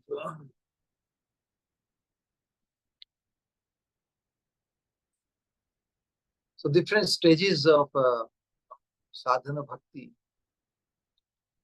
one comes to achieve is perfecting this devotional service. It extinguishes the fire of material existence, the forest of repeated birth and death. Because the material existence, due to our unlimited desires or our getting trapped into this material existence, we cannot own our own, extinguish that fire. Let's compare our material existence. It's compared to like we are trapped by the forest fire. Like the trees, they cannot run away. Nobody can rescue them. So our existence has been like this material world. Until how the forest fire can be extinguished, only one means if the tremendous flow of mercy in the form of the rain cloud comes and extinguishes it, then it is possible.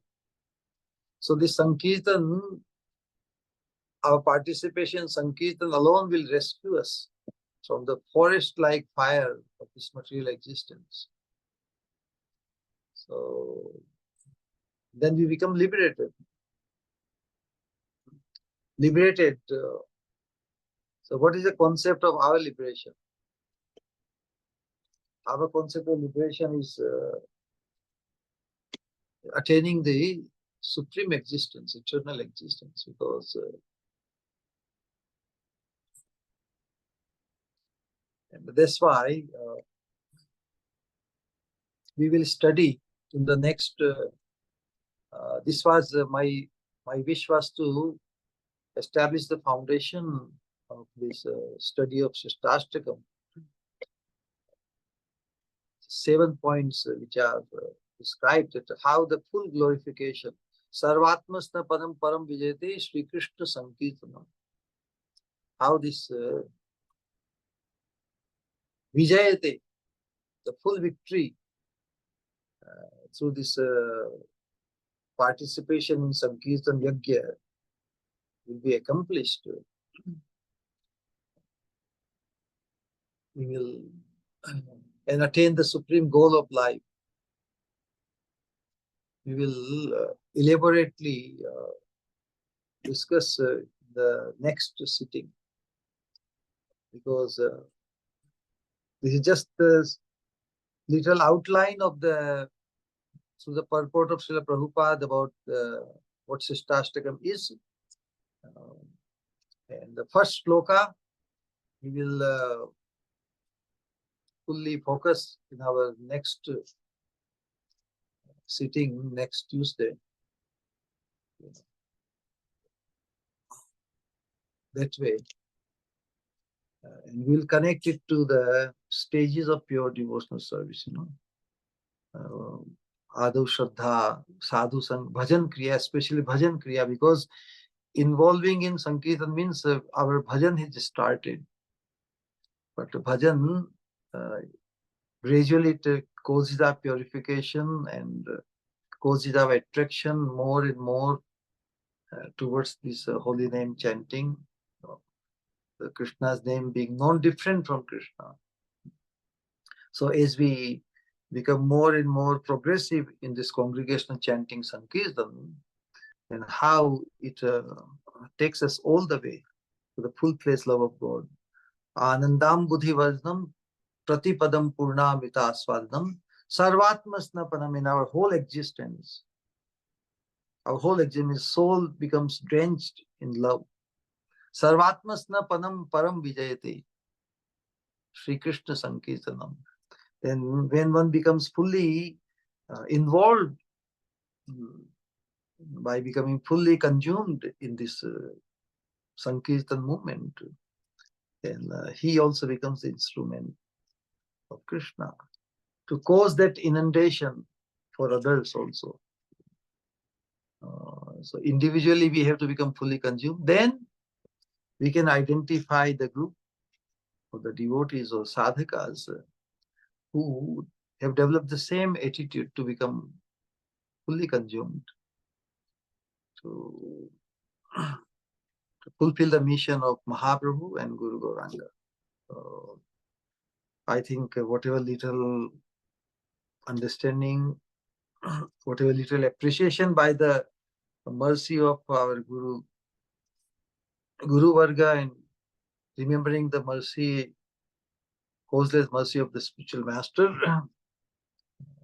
we have only tried to test the remnants left by our previous acharyas, and if we and we can continue this further in the next sitting. So thank you very much for all your patient hearing, listening. If you would like to say something, share something, or ask something, please come forward. Hare Krishna.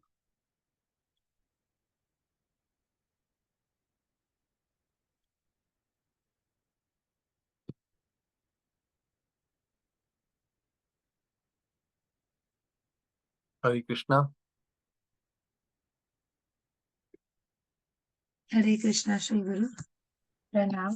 Such a beautiful lecture, Shri Guru. Wonderful. The thing that you said, our qualities must be like a newly married wife. That is such a nice thing that I think I should bring in my life. And the Sankirtan movement, everything wonderful, Shri Guru. I have a basic question. What is the exact definition of a pure devotee? What is the exact definition of a pure devotee? A pure devotee is always thinking how to increase the joy of Krishna. You know, a pure devotee is completely dissipated from self-centeredness. He's always thinking of the greater, increasing the joy of the pure devotees, Krishna, Radharani. So a sadhaka also is a pure devotee because he's on the path of pure devotion. So if he becomes fully consumed to fulfill the mission of the spiritual master, a pure devotee is one who has become Krishna's, Radharani's complete. In ultimate message of Mahaprabhu, one who is in his total expression through his mind, his words and action. Sometimes apparently he may appear different. So ultimately, the pure devotional the platform or the pure devotion or pure devotee is in one's consciousness. So in one's consciousness, who is only thinking of how to increase the joy of the divine couple. So we can check ourselves to what degree we are pure devotee, or so we have to progress further to become a pure devotee. But it's a very wonderful critical question. A pure devotee never thinks that he's a pure devotee. That is the internal definition. So one who incessantly hanker to attain Krishna's association, Radharani's association, or to hanker to attain service, hankers to impress him more. So it is in the consciousness. So one is a pure devotee in one's consciousness if he's fully engaged to bring more and more joy and satisfaction to Krishna. All right. There is no other agenda for him. It's fully consumed to fulfill only one goal. All right. Thank you so much, Sri Guru. The conclusions of the conclusions. Thank you so much, Hare Krishna. Hare Krishna.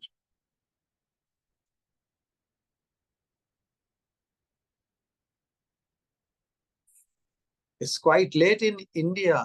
Still, how you all figured out? Was it announced? Actually, Sri Guru, when I was listening the last lecture of Vritrasur, I Okay. saw the names. Okay. Thanks. So somehow everybody knows it.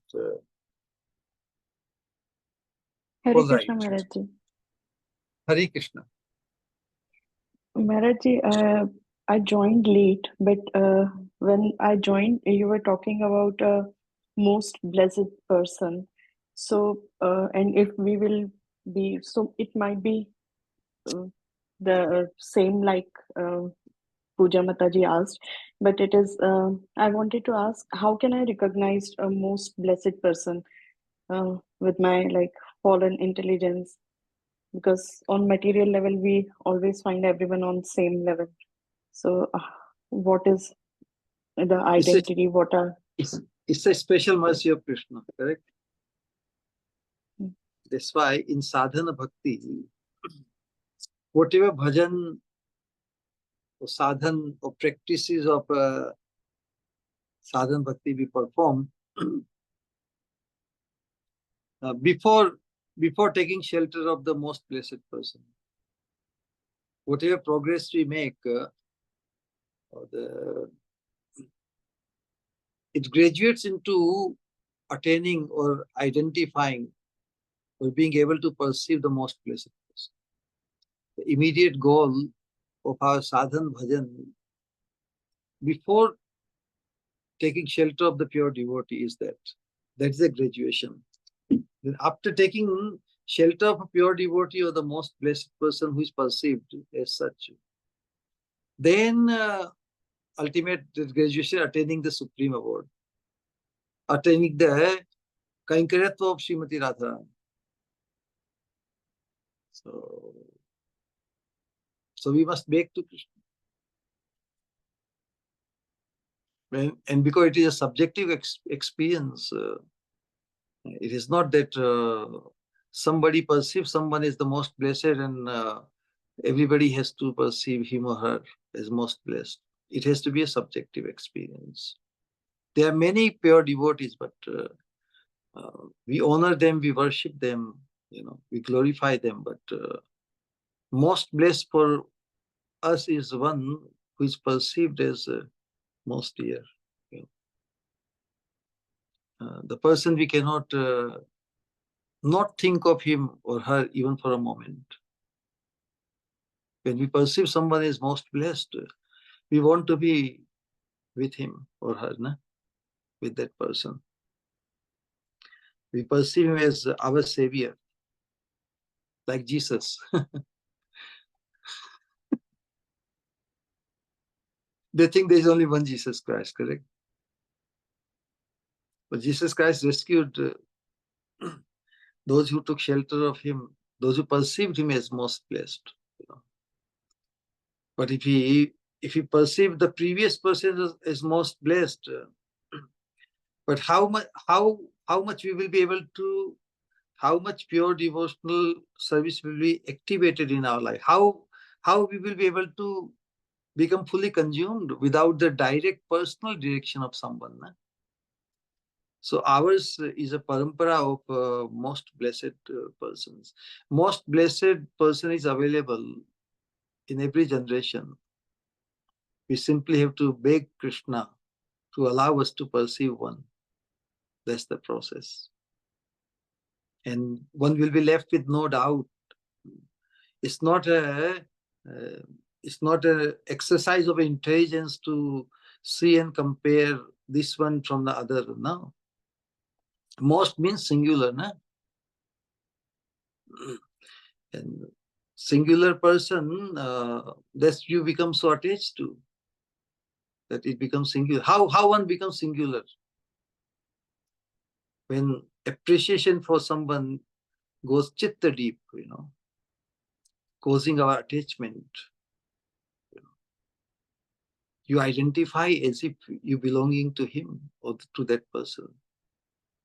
Before we realize that we are Krishna's, we become someone's who is perceived as no less worshipable, no less dear than Krishna himself. So the most blessed person is perceived as the sample of God, is a direct customized manifestation of Krishna for us in our life.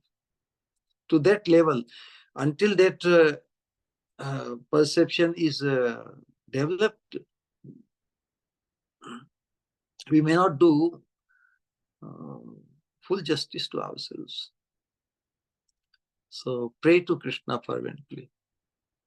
That's why Prabhupada says that by the mercy of Krishna, we get connected to the most blessed person. We get Sri Guru, correct? And by the mercy of Sri Guru, we get Krishna. So the process is eternally the same for everybody. So we get the general mercy of Krishna when we come in association of devotees, or rather when we start appreciating the association of devotees, correct? Then our journey towards liberation begins. And ultimately our full-fledged involvement, we can become fully consumed in pure devotional service only by the direction of someone in whom we put more faith than we put faith in ourselves, correct? Can you imagine putting your faith more than yourself? But when you find that kind of tremendous attachment, or is likened to falling in love. When you fall in love with someone, initially you want to offer so much to win someone's love, correct? But there is always ulterior motive connected. Okay, I give this much, but how much he is ready to respond, correct? It's give and take. Even if one develops a tremendous infatuation for someone, but if one is not able to accomplish, one is not able to draw the person's attention, and one cannot make someone your own, then it falls apart, correct?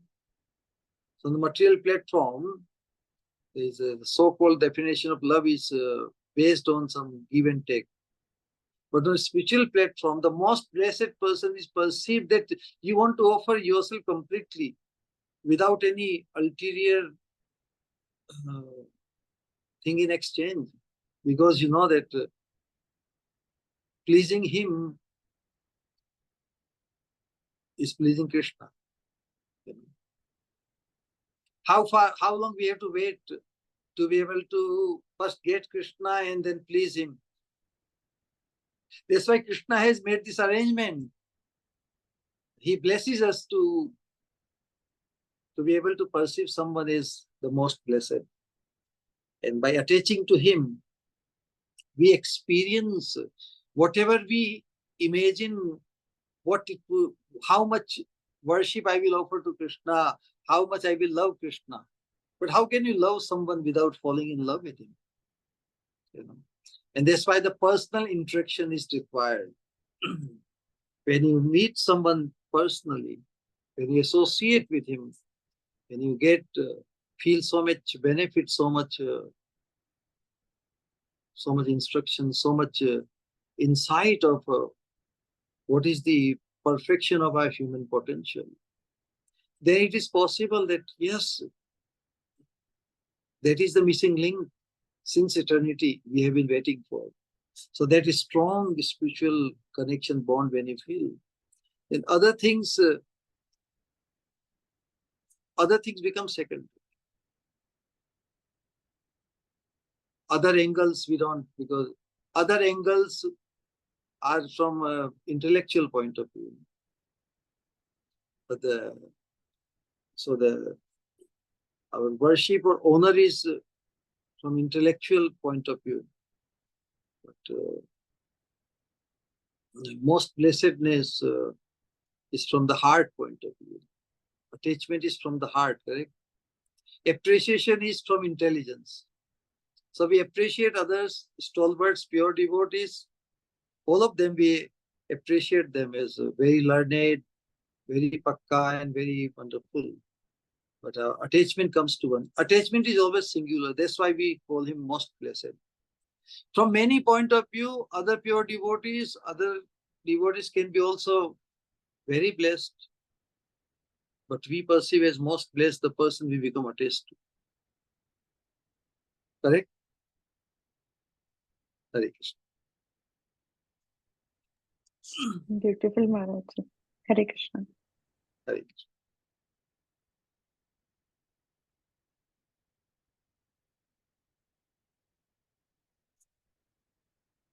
All right, actually, we barely entered the Sikshastakam so far. Maybe something, some concrete would be, we like to participate in from next Tuesday, actually.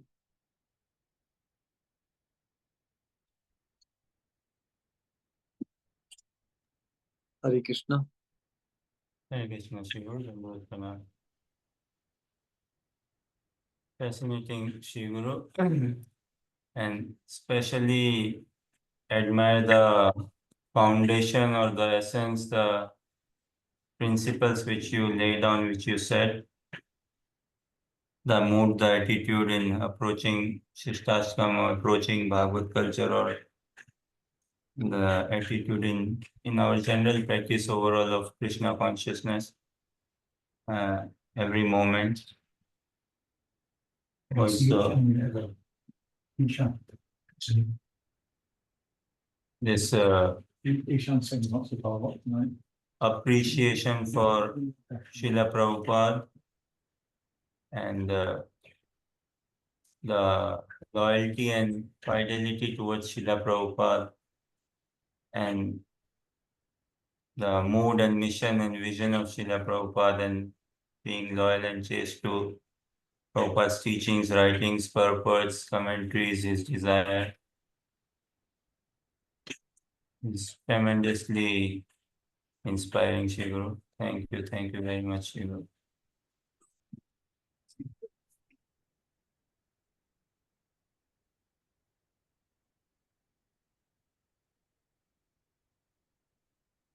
All right, I have taken more time than I should have taken. It's like there's no constraint on time, there's no limit or this definition or this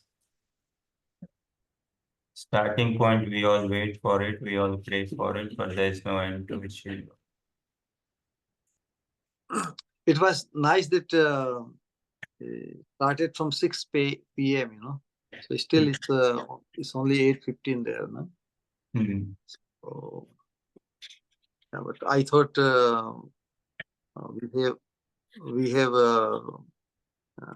kind of prepped you for more than 2 hours, so I should be concerned. It should be. Hare Krishna. No concern, is complete joy. Complete pure joy.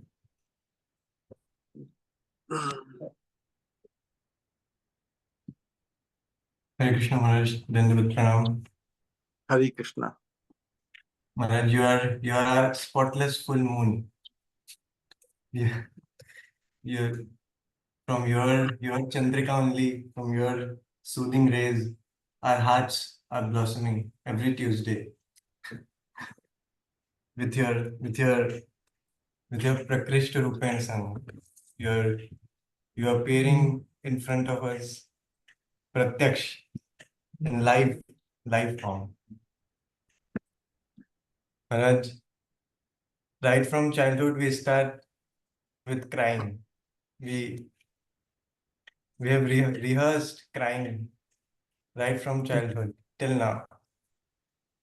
But there was nobody to tell us what to cry for. You appeared in front of us by your causeless mercy, by your magnanimity, that now you're teaching us what to cry for, what to beg for. We have cried for all mundane things, all related to matter. We have never hankered enough for prema prayojan. Personally, I haven't hankered enough for prema prayojan.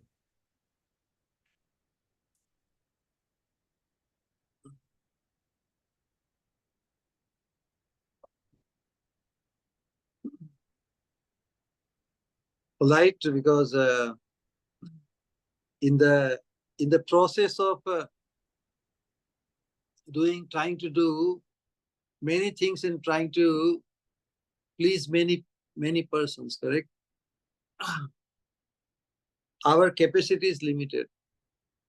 So it is very, very essential that we identify the essence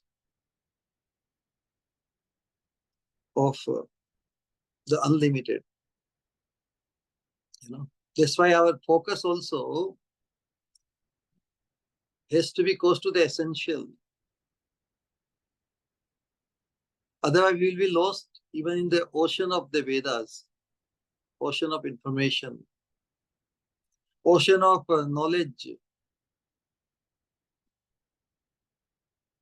But that is not the hankering of the soul.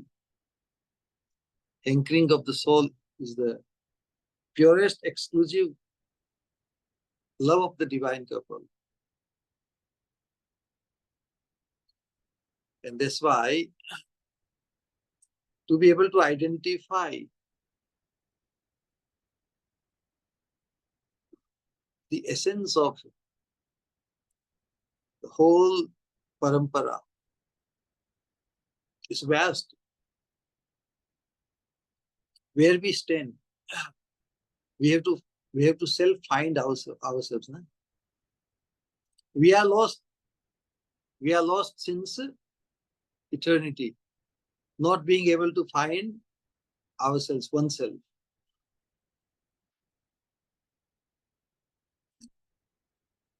All the unlimited misidentifications. So even on the spiritual journey, apparently, again we have to sort out the essence. So one who exposes our eternal identity,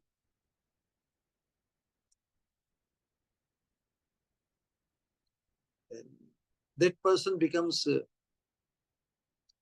most important in our spiritual life. And we cannot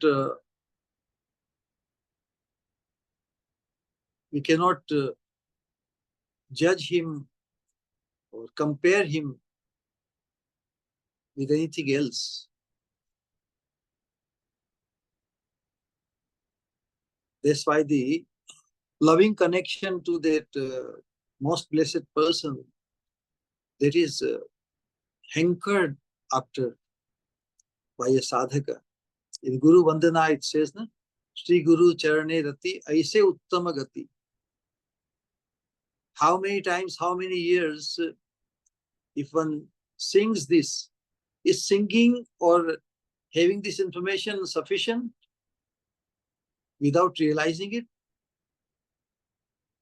So through the study of Sikshastakam, we would be impelled,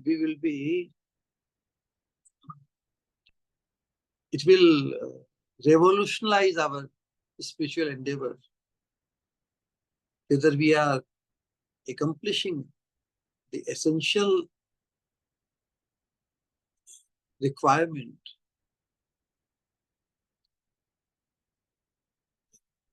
how otherwise we will find our singular focus in transcendence, our impressions of the previous sanskaras, the karma granthi, which is called. All other practices, different sadhanas, everything, they may modify our existence, make it better, but it will still remain within the three modes of material nature.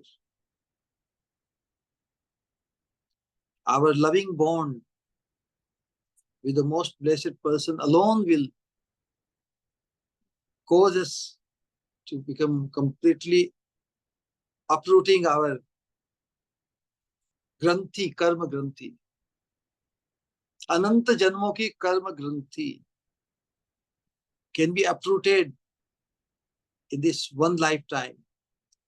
Now it sounds very, very strange sometimes that what we could not accomplish since eternity, what are the odds that we can accomplish in this one lifetime? So that is strong connection to Mahaprabhu has to be felt. And such an inconceivable, unimaginable mercy of Mahaprabhu. Mahaprabhu does not give it directly, because Mahaprabhu has left the process. So the person who becomes instrumental in our life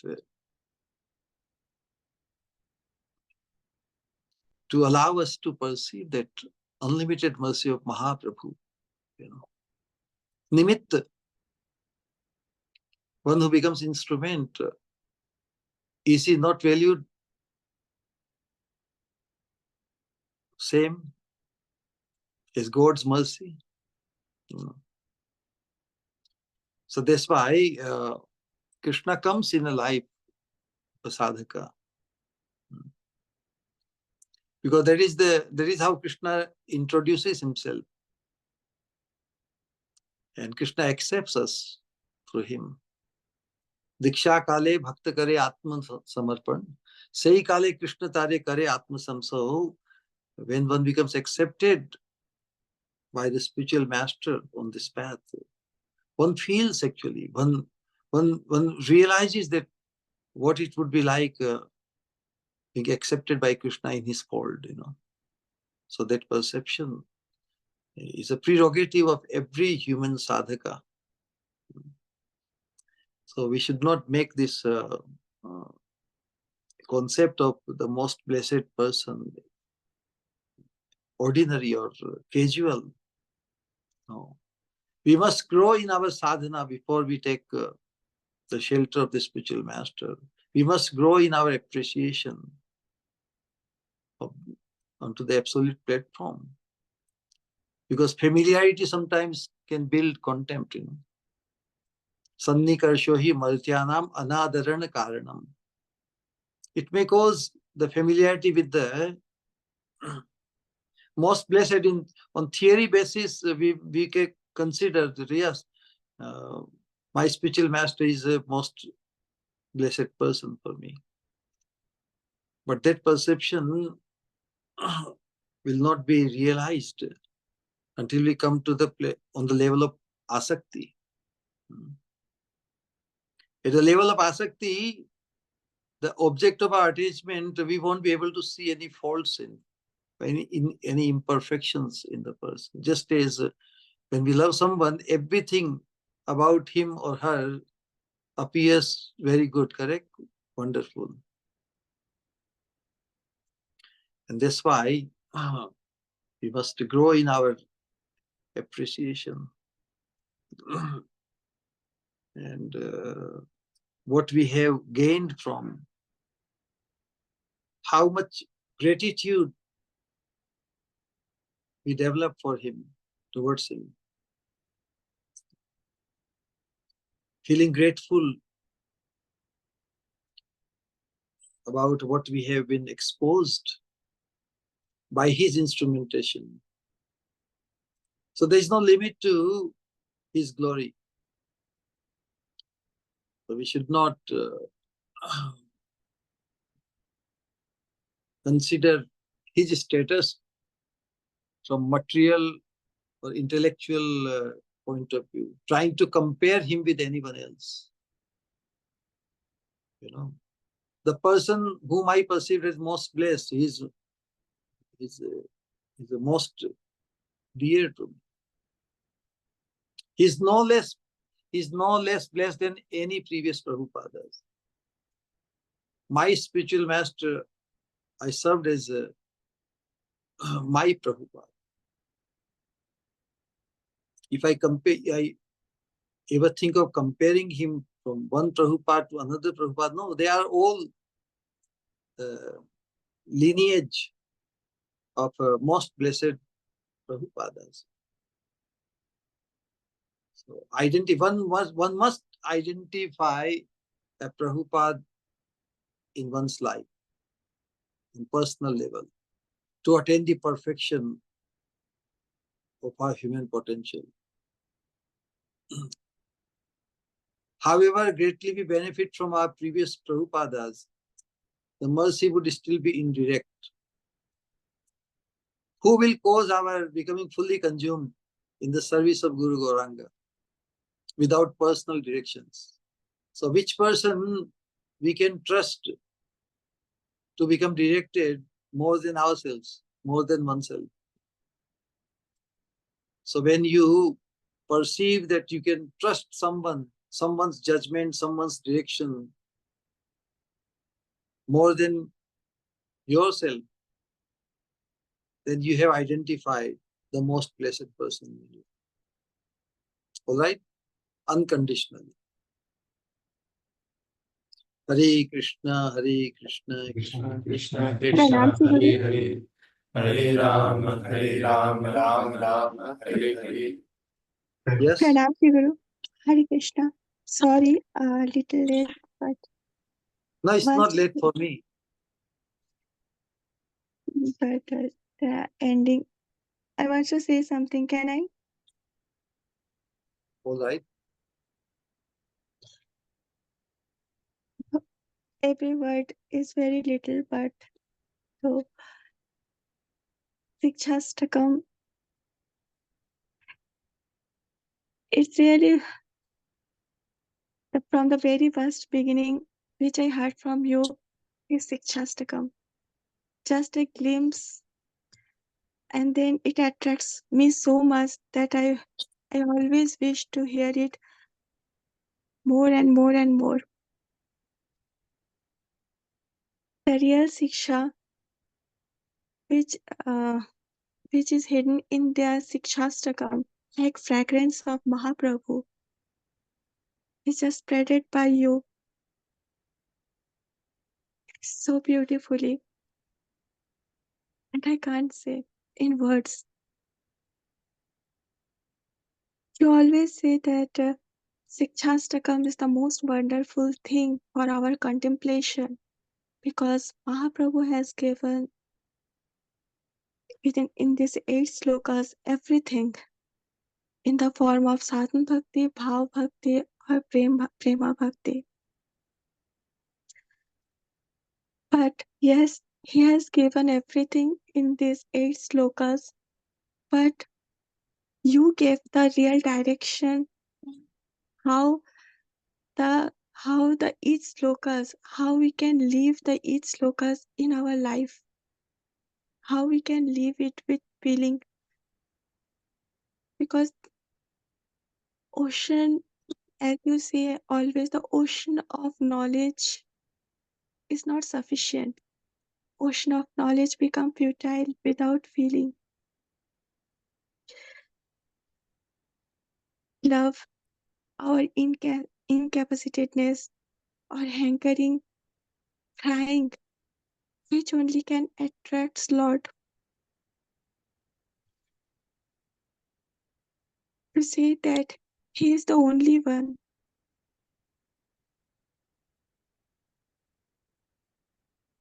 He is the only shelter for me, and which always I find in you, at my only shelter.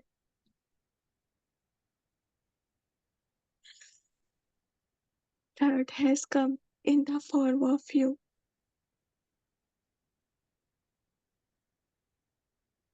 Yes, every slokas of Sikshastakam is so beautiful, and the beauty of it, you just जैसे भावना लेकर आता है flower से खुशबू, मानो उस तरह से आप इसे बाहर लाकर बिखेरते हो.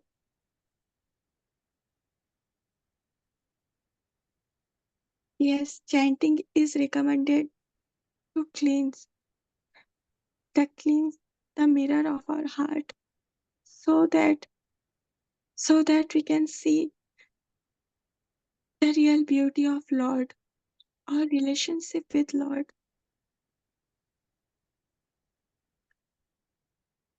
But that mirror also can't cleanse without your mercy, without the mercy of spiritual master, without the mercy of Shri Guru. Yes, as God Nikhalji said, spotless moon. You are like the spotless moon. Even as when the moon comes in night, even with spotting, the night becomes so beautiful. When you come,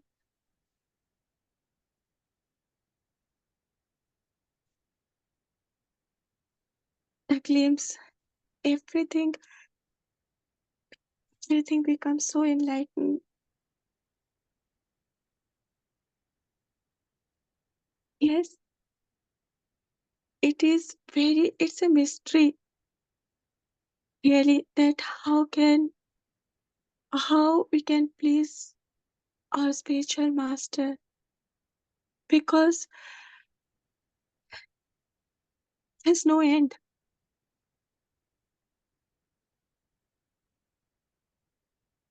And we can never ever able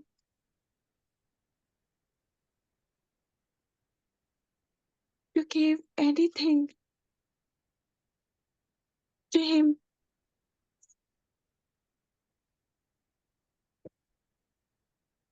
But he gives us at every moment.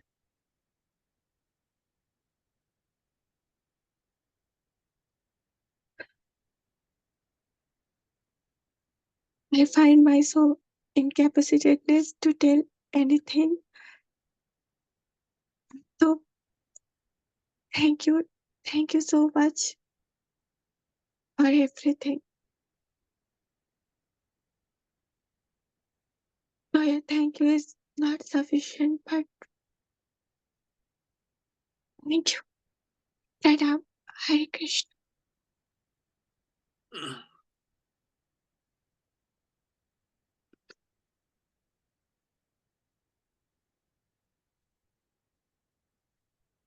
All right then.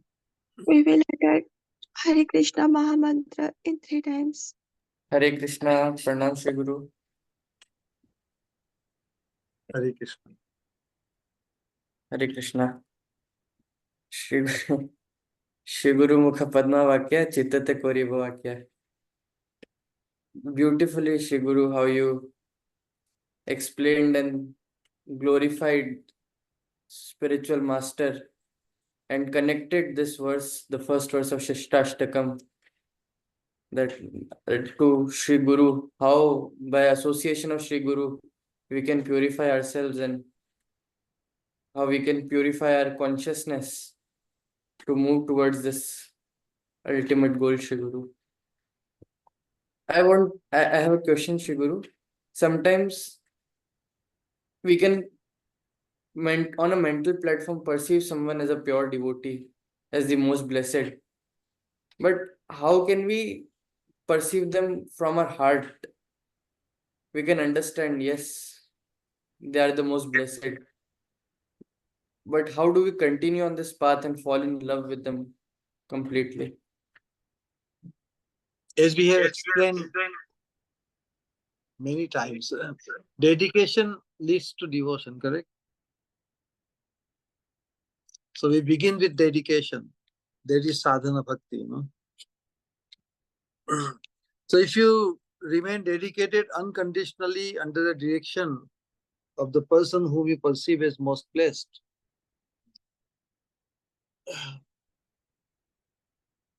so even coming to the stage or level of perceiving someone is most blessed, then as you remain dedicated to him, Sangha, increasing the Sangha, causes Ranga, na? So association on all counts, not only through our thoughts, but also words and also actions. It's through contemplation that you gain your identity as his. And the spiritual master is accepted, honored as no less than Krishna. Rather, from Krishna's point of view, he is Kintu Prabhorya Priya Eva Tasya. He's perceived as one who is dear to Krishna. So in Krishna's estimation, Krishna considers him as more than him. So if Krishna considers the spiritual master is more than him, So how a disciple, a sadhaka, should think of him. That's why pleasing the one who is very dear to Krishna is equal to or guaranteed. It's a guarantee that Krishna is pleased with us. How we will figure out whether Krishna is pleased with us? Only through the pleasure of the spiritual master. Krishna has established that standard. So ignoring or lining or keeping aside the satisfaction and pleasure of the spiritual master, if one thinks by chanting or doing sankirtan, I will directly please Krishna. But because he does not know Krishna, have we entered the heart of Krishna as to what will please him? That's why Krishna has spoken very, very explicitly what will please him. If you please the one who is very dear to me, more dear to me, I appreciate the worship and service of Mad Bhakta. Mad Bhakta Pujyabhyadhika. Krishna appreciates the worship and the honor and dedication, service of his devotee more than his own. So without impressing Krishna, without pleasing Krishna this way, because there is no other way of pleasing Krishna. If we think of independently try to please Krishna, we will be baffled. Because then we will undermine the most blessed one. And Krishna does not want that his devotee be undermined, even in comparison with him. So this confusion has been removed by Krishna in Srimad Bhagavatam, 11th canto, where Krishna says, Mad Bhakta Pujyabhyadhika. Out of all the different limbs of good actions, good works, Krishna becomes impressed, but he's most impressed by someone when he's engaged in worship or honor or service of his devotee. Spiritual master is perceived as the purest devotee who came in our life. Directly. So we take the shelter of the person directly whom we can have exchange of dealings. How we become attached to someone without coming in exchange of dealings, na? So our appreciation for the spiritual master, when we associate with him more and more and more, and when it reaches our appreciation or attraction, our fascination towards the glory and the things which benefited us, how much transcendence got exposed to us through his instrumentation, what he has brought for us, so that such appreciation, when reaches sufficient height. So what is Sri Guru Charanirati? When our appreciation for him reaches at such level that we are not able to forget him even for a moment. Like Srila Prabhupada said that Bhaktisiddhanta Saraswati Thakur is always in my thought. We have to keep Krishna in our thought. So is the spiritual master separate or different from Krishna? He's in the same club, same realm. Correct. Like this. So remembering spiritual master is the most convenient way of remembering Krishna all the times. Because Krishna is still our indirect experience, where spiritual master can be our direct experience. You fall in love with the direct, what you experience directly, correct? Anything you experience indirectly means through information, through someone, through proxy.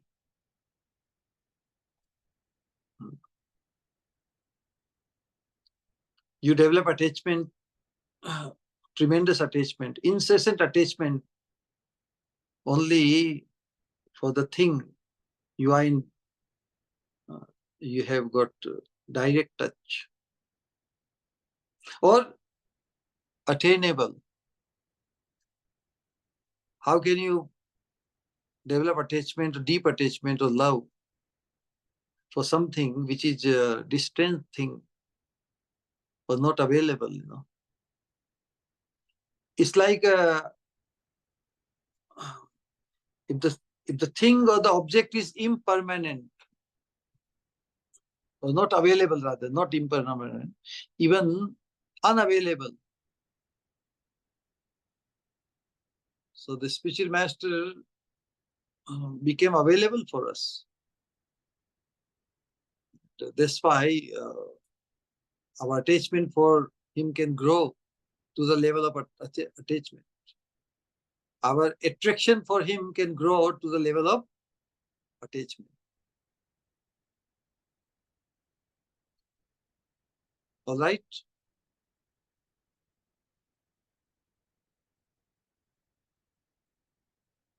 Jacob is happy? Hare Krishna. Pranam. Dandavat Pranam Shri Guru. Nitai Gaur Premanande. Hari Bol. Hari Hari Bol.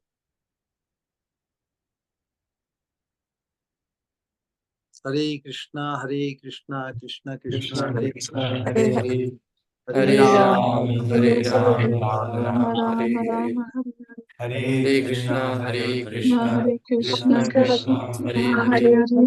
Hare, Hare Hare Ram, Rama, Hare Hare Ram, Ram Rama, Ram, Hare Hare. Hare Krishna, Hare Hare Krishna, Krishna, Hare Krishna Krishna, Krishna, Krishna Hare Krishna, Hare. Hare Hare Hare Ram, Hare Ram, Ram Ram, Hare Hare Hare. Hare. Hare Krishna. Hare Krishna, Hare Krishna, Krishna Krishna, Hare Hare. Tamavet Nitai Gaur Bhaktavinda ki jai, Nitai Jai. Gaur Bhakti Premanande. Swarup Hari Govind Maharaj Ji ki jai. Jai. Jai. Gaur Premanande.